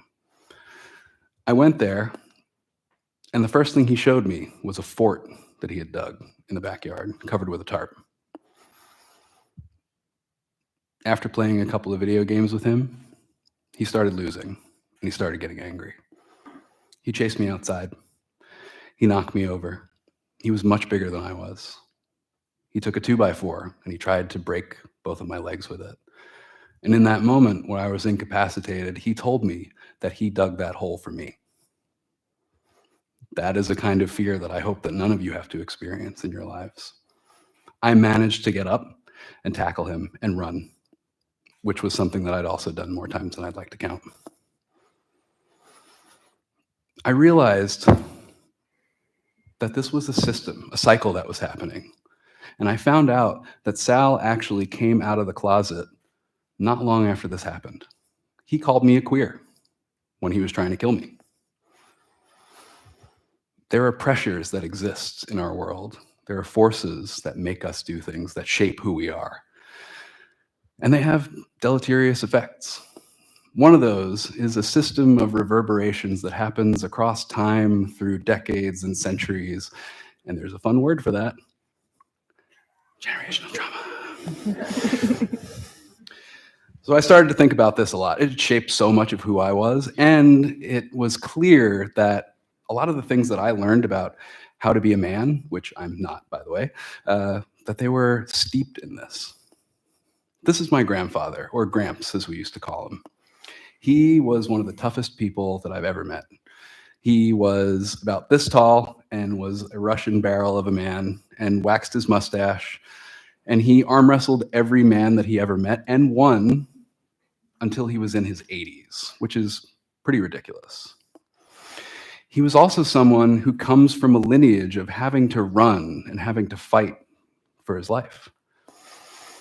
And there are multiple ways that we cope with that. For him, there was a choice: assimilate or die. But still, there was a little bit of caricature. There was a little bit of ownership of an identity that was uniquely Jewish, that was uniquely positioned. It was a small act of resistance. That sparkly gift before, that's another version of that. It is the dark Jewish comedy that I am certainly a fan of, and I hope you appreciate. I found out that my grandfather, the man who was jovial, who made me a plastic comb for my bar mitzvah that said, "We partied at Hillel's bar mitzvah," also worked on the Enola Gay, the plane that dropped the bomb on Hiroshima. So this man, who was this kindly engineer maker, was also part of this enormous tragedy that I could barely even comprehend. And there I was, learning from this man, and knowing that, if you look at that painting on the left there, knowing that there were things, I'm like, I think I'm pretty grossed out by that fish. I still haven't gotten much better at that. I also turned into a 90s high school bully because I thought that that was what man was supposed to look like. I had learned that I had to be tough, that I needed to like put this armor on. By the way, this is in August in Tennessee when I was, it gets worse, when I was with my mom's ex-boyfriend to go into the parking lot of a gun show to buy a grenade launcher out of the trunk of some dude's car. It's like, how did I even do that? It sounds ridiculous. But it got worse. I refined this, and I went from being a kid who just wanted the sparkliest Batman and who wanted to wear the mesh tank top and the propeller hat and like be super flamboyant and have a good time, to someone who was being so flamboyantly and performatively masculine that looking back on it, it's pretty silly. And also, you know, diet pills suck. I became someone whose tools were violence and posturing. I was cage fighting at this time, which now I would never dream of doing that. A good friend of mine who's in the audience suggested that it's possible that I might actually be a drag king, and I think that that is the best description that I've heard for my particular performance. As you can see, I had a problem not wearing a shirt that didn't have a skull on it. None of my shirts had sleeves. I have cropped these appropriately so as to not expose you to that. I was smoking cigars inside and wearing sunglasses, and I had no idea, but also I had a deep idea that this was not real. But I didn't know who I was. I didn't understand what was happening. And that dissonance over time created a situation where there was nothing. It was hollow. And there's a crisis in that I needed to start reflecting on. So I started making work that directly addressed where I had been and what I thought was happening. This is on the right there, that's a cast porcelain leather jacket. It is a casting of that exact jacket that I had. I've kept it for a long time. It like had this magical power to it in some way. Magical power of bad choices and a lot of sweaty Tennessee stuff, which is a phrase I should consider revising. So I started to wonder, what are some other ways that we make things sacred? What are some ways that we keep things from the past and make them powerful? How can we show that? And one way that I found was when I was in Florence there's a series of beautiful reliquaries in the Medici Chapel. And it's a series of bones and little collections of things that had some sort of religious or metaphysical power, and that people wanted to keep these things because they made them feel special. They made them feel like they were connected to something. And I began to wonder, what if I was special? What if I mattered? What if people like me had a place to feel like they belonged? And so I started to think about using the language of the sacred, the architecture of some religions that I borrowed from. And that had deeply been a part of my own life, whether for ill or for good. And here you can see there's that little house on the left, this idea of where does home come from? In the center there is a reliquary, and we'll zoom in on that in a second. On the right there, that is the picture of me wearing that jacket beneath that cast jacket, a thing to be cast off, something that is fragile, something that's white, something that could be destroyed instantly so that we can move on. So in this final slide, I want to share a story with you. A good one this time, I promise. When I showed this, there was a 6-year-old who was a big fan of this work in particular. He said that he liked it because it was sci-fi, it was futuristic, and it was cool. And of course, I picked the gayest Batman that I could find. The sparkly sticker, you know, that ruins the CNC milling and like the laser cut acrylic. My aesthetics have gotten a little more on point since then. One of the other things that you'll notice on the bottom there, that bottom capsule, that is actually one of the skulls that I cut out of one of those t-shirts in the previous image. What you can't see is that there's also a small canister that's full of leg hair from the first time that I shaved my legs after I was like, you know what? I'm not a man. I'm going to do this. This is my way of like reclaiming this energy and this sacredness. And he thought that that was kind of ridiculous. And I think that's true. I have to give him credit for that. But this is a story that he's going to tell.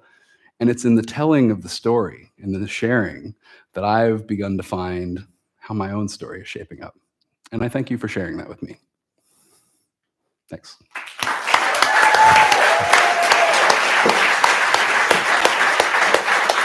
Sorry, I had a brain freeze during your intro. Hello, wow, thank you for sharing that. It started off as a horror story, but I love how through your brave actions and introspection, it turned into a real hero's journey.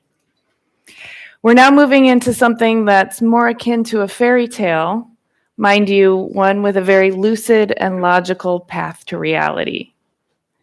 A grad student in RISD's Global Arts and Culture program, Ruchika Nambyar is an interdisciplinary artist, designer, writer, and researcher whose work ranges from graphic novels to miniature dioramas to writing and academic research. And she experiments with hybrid and interactive forms of storytelling. Ruchika describes herself as a very practical person. And as you'll hear in her talk, she is super serious about joy and uber disciplined about play, and extremely protective of wonder. And for those of us who've tried to figure out how to navigate our lives so that we could spend every day with the excitement of a kid in a candy store, we're in luck. Ruchika has made us a roadmap. Give it up for Ruchika Nambyar.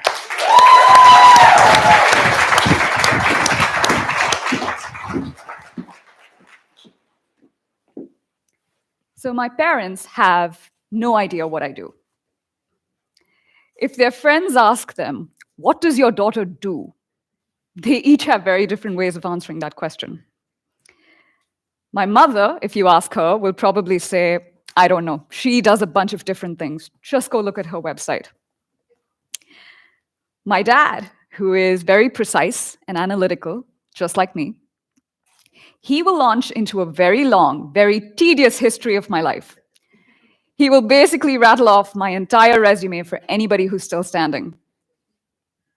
And for parents who, by the way, have invested handsomely in their daughter's education and who've spent the better part of the last 10 years not quite knowing what she's doing with her life, they're very nice about it. They're very supportive, probably more than I deserve. But the reason that question is so difficult for them to answer is because I do a little bit of this and a little bit of that. And I've been doing quite a lot of this these days. And I do a little bit of this. And I've also been dabbling in some things like this off late. So when your body of work is such a mixed bag, labels obviously get a little tricky. I call myself an artist, designer, and writer. But if I'm being honest, I really don't care for any of those labels. Because there's only one reason I did all of those things, and it's a really simple one. Because I felt like it. Because they made me happy. And so I decided to make it my mission, somewhat foolishly, to figure out how could I go through my entire life without ever having to choose? How could I get away with never having to choose? And I can't say that I figured it out, but I do believe I'm on a path that's headed somewhere good, if my being here is any indication. And so I want to share with you some of the things I've learned along the way that have made that question just a little bit less impossible and just a little bit less of a fantasy.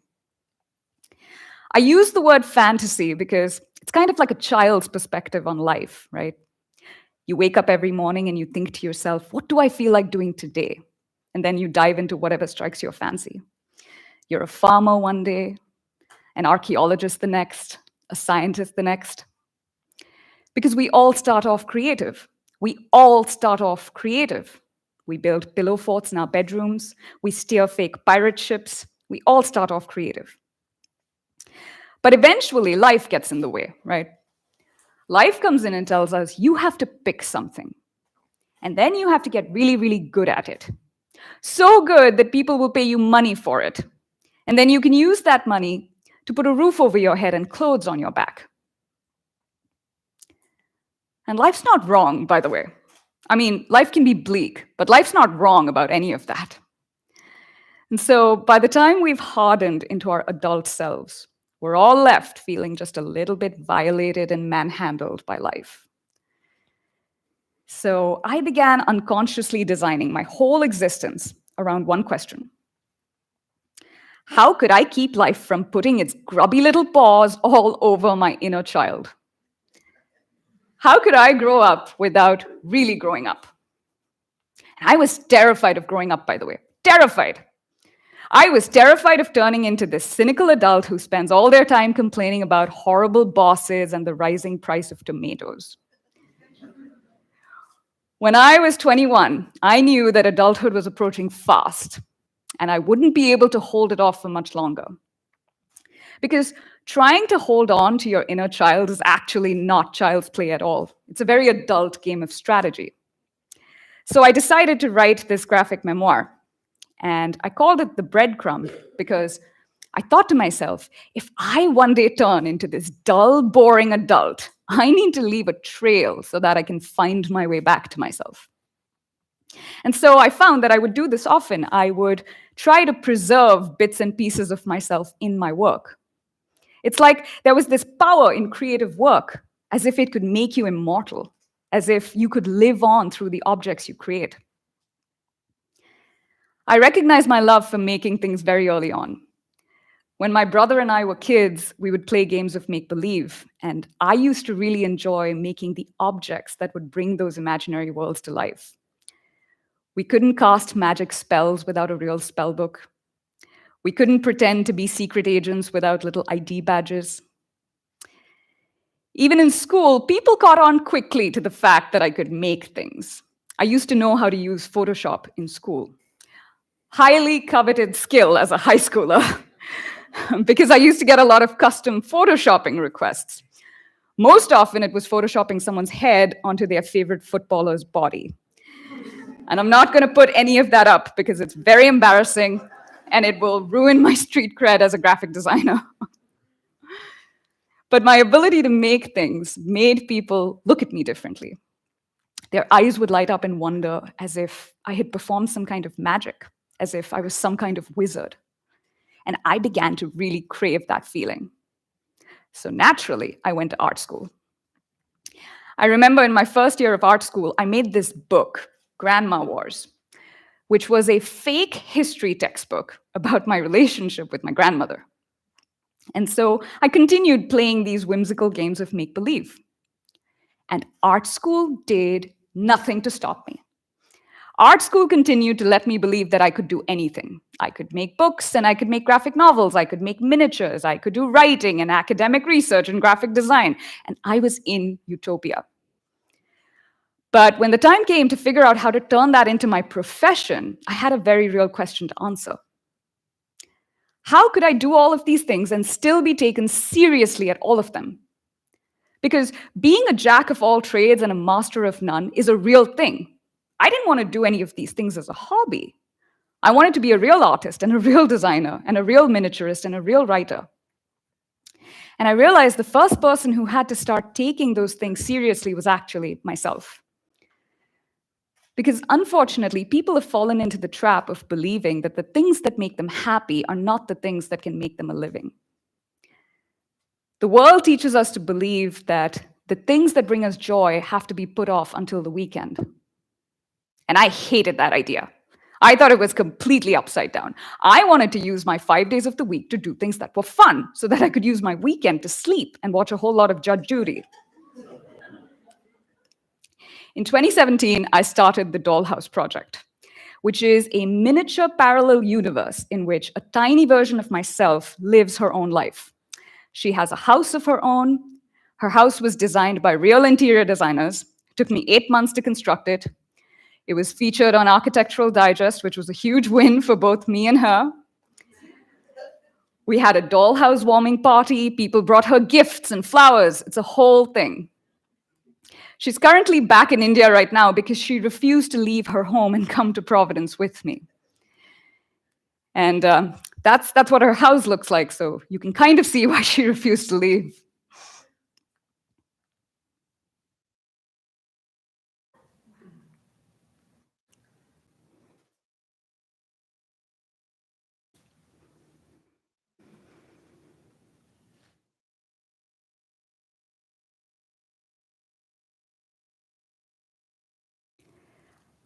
I started this project when I was at my last job. And sure, in the beginning, I used to work on it over the weekends. And everyone thought it was some cute, weird little hobby. But it wasn't a hobby for me. I had a vision for it. I invested time and money into it. Because I treat every project as if it's something that I am one day going to be known for. As if it's something that will one day be on a Wikipedia page about me. And so it's up to you to start taking seriously the playful things that you do. Now, does that mean I will never again take a job or work for someone else? No, I might very well have to do that. But I don't necessarily see that as a setback to the larger life plan. The way I see it, jobs are kind of like financial rest stops. They let you conserve your creative energy, recharge your batteries, and save up for what comes next. My last job allowed me to save up to make the Dollhouse Project happen, and that then brought in a whole new wave of work that was much closer to what I wanted to do with my life. So I was always very careful not to let my professional identity and my name become too attached to a job or an organization. I didn't like the idea of my value being whittled down to a couple of meaningless lines on my resume. And I thought about how sad it was that that's how most of the professional world operates. And that's actually what's so special about the creative industry, because it is the one place where you get to be judged entirely based on what you make. Not your job titles, not your salaries, not your promotions, but what you make. So whatever else I did, I always made the time to create work that was just mine, work that I could put my name on. Even so, I had a difficult time in my mid-20s because I was desperately holding on to my young, idealistic self while also figuring out how to do this thing called adulting. You see, I had this really clear vision in my head of all these things I wanted to do. I wanted to write books. I wanted to start the Dollhouse Project. I wanted to mentor students. I wanted to start a magazine. And I wanted to do all of these things in a big way right away. And if that wasn't enough, I also wanted to do it all by the time I was 25, because I was under the impression it was all going to be downhill after that. And you know what? I got nothing done. Nothing. I basically paralyzed myself. Every morning, I would wake up with 10 new amazing ideas. My to-do list would just keep getting longer and longer, and I would stare at it and have no idea where to start. And so it wasn't until my 26th birthday rolled around that I thought to myself, well, screw it. I'm already old now. Let's just give up and do this one at a time. And that's when things started to pick up again. And as much as I hate the word networking, right? We all hate it, right? I've realized it is the lifeblood of the interdisciplinary practitioner. You see, discipline is kind of like a parent. You may not always like its rules, but as long as you follow them, you'll have a roof over your head. If you're an expert in your field, someone or the other will pay you for your work. But if you decide not to commit to a discipline, then you're going to need allies. The only thing that has sustained my interdisciplinary practice in the last few years is because I've been embraced by the people who work within those disciplines. People who've referred me to new clients, artists who are willing to collaborate with me, And the only reason they welcome me whenever I visit is because I try my damnedest to treat their discipline with respect. Because disciplines are not a joke. They each have a long history of practice. And when you move from discipline to discipline, you start learning how to speak all their languages. How do they move? Who's their audience? How do they make money? And when you become that fluid, that's when something really magical starts to happen. Because you start seeing opportunities in a completely different way from other people. Where other people see disciplines as closed and suffocating shapes, you start seeing them as permeable. I remember last year when I was preparing to come to RISD for a research program, one of my very dear mentors said to me, "This is great, and you're going to have a fantastic time, but don't lose sight of your artistic practice because nobody reads academic papers." And I thought to myself, well, sure, that's true. But who says I have to write a normal paper? And so I wrote this. I called it a graphic essay. And mind you, this isn't perfect. It has a lot of kinks to be ironed out. But the point is, you start getting really comfortable with experimentation. And experimentation is like a muscle that has atrophied for most people who are married to their discipline and have gotten used to doing things the same way over and over again. A month ago, I decided to push my experimentation further. And I took this little piece that I had written and turned it into an interactive essay. And so I made this box.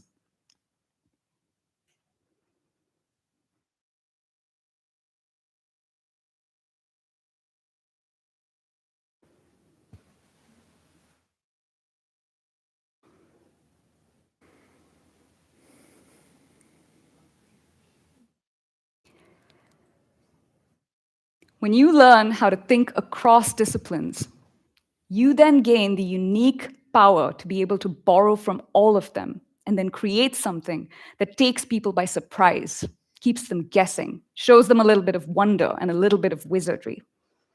And when you put people in that state, they're a lot more open to hearing what you have to say. So the next time your inner child sees something cool or fun or interesting, and you think to yourself, damn, I wish I could do something like that. Do it. Start anywhere, whether it's painting something, drawing something, writing something, making something out of Play-Doh, do it. Do it messily, do it sloppily, do it the way a child would do it. And then let your adult self strategize and figure out how to turn it into something more. But that comes second, not first. What comes first must always be play and wonder and whimsy. Because the more you give in to that whimsy, the more you begin to slowly unravel and untangle yourself from the web that's called your discipline. So for my parents, who are back home in India watching this right now, I hope, I've taken the liberty of coming up with a few labels that they can use for me. They could call me a multimodal communicator. But then I realized that kind of sounds like an internet router. They could instead call me an architect of alternate realities. But then I started to think that sounds like a character from a Marvel movie. And I really hate Marvel movies. They could instead call me a transdisciplinary storyteller. And if none of those work, and I don't think any of them do, then at the very, very least, I now have this talk that I can link them to, that they can share with their friends and family. Thank you.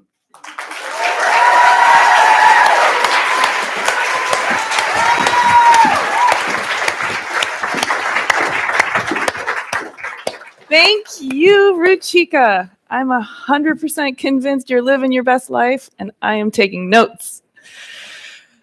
Well, that's our show. What an adventure, right? I want to thank all of the speakers for expanding our minds, engaging our curiosity, and stimulating our appetites for knowledge and meaning. Let's give them a big hand.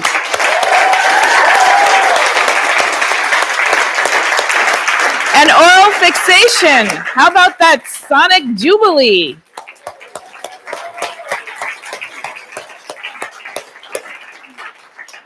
I'm honestly so grateful, and humbled to be part of this tremendous community. On behalf of myself and the team, we want to thank all of you for being here tonight and for sharing this experience with us. We hope it resonated with you, and we hope you'll feel moved to share the videos from this event. And speaking of this event, did you know that this whole first ever TEDxRISD conference was entirely initiated by and executed by a team of driven and dedicated RISD students? Please go to TEDxRISD.com and learn all about the team. For me, it has been such a pleasure to collaborate with them on this production. They've done an amazing job and they've paved the way for future TEDxRISD conferences. Let's give them a huge round of applause.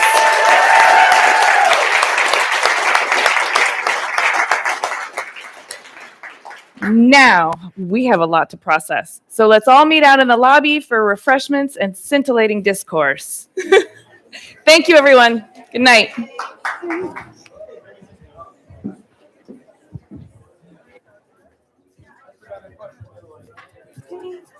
Good job. You were great. Good job. Thank you so much.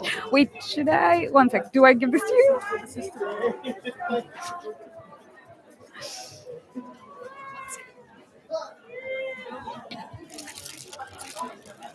Fire.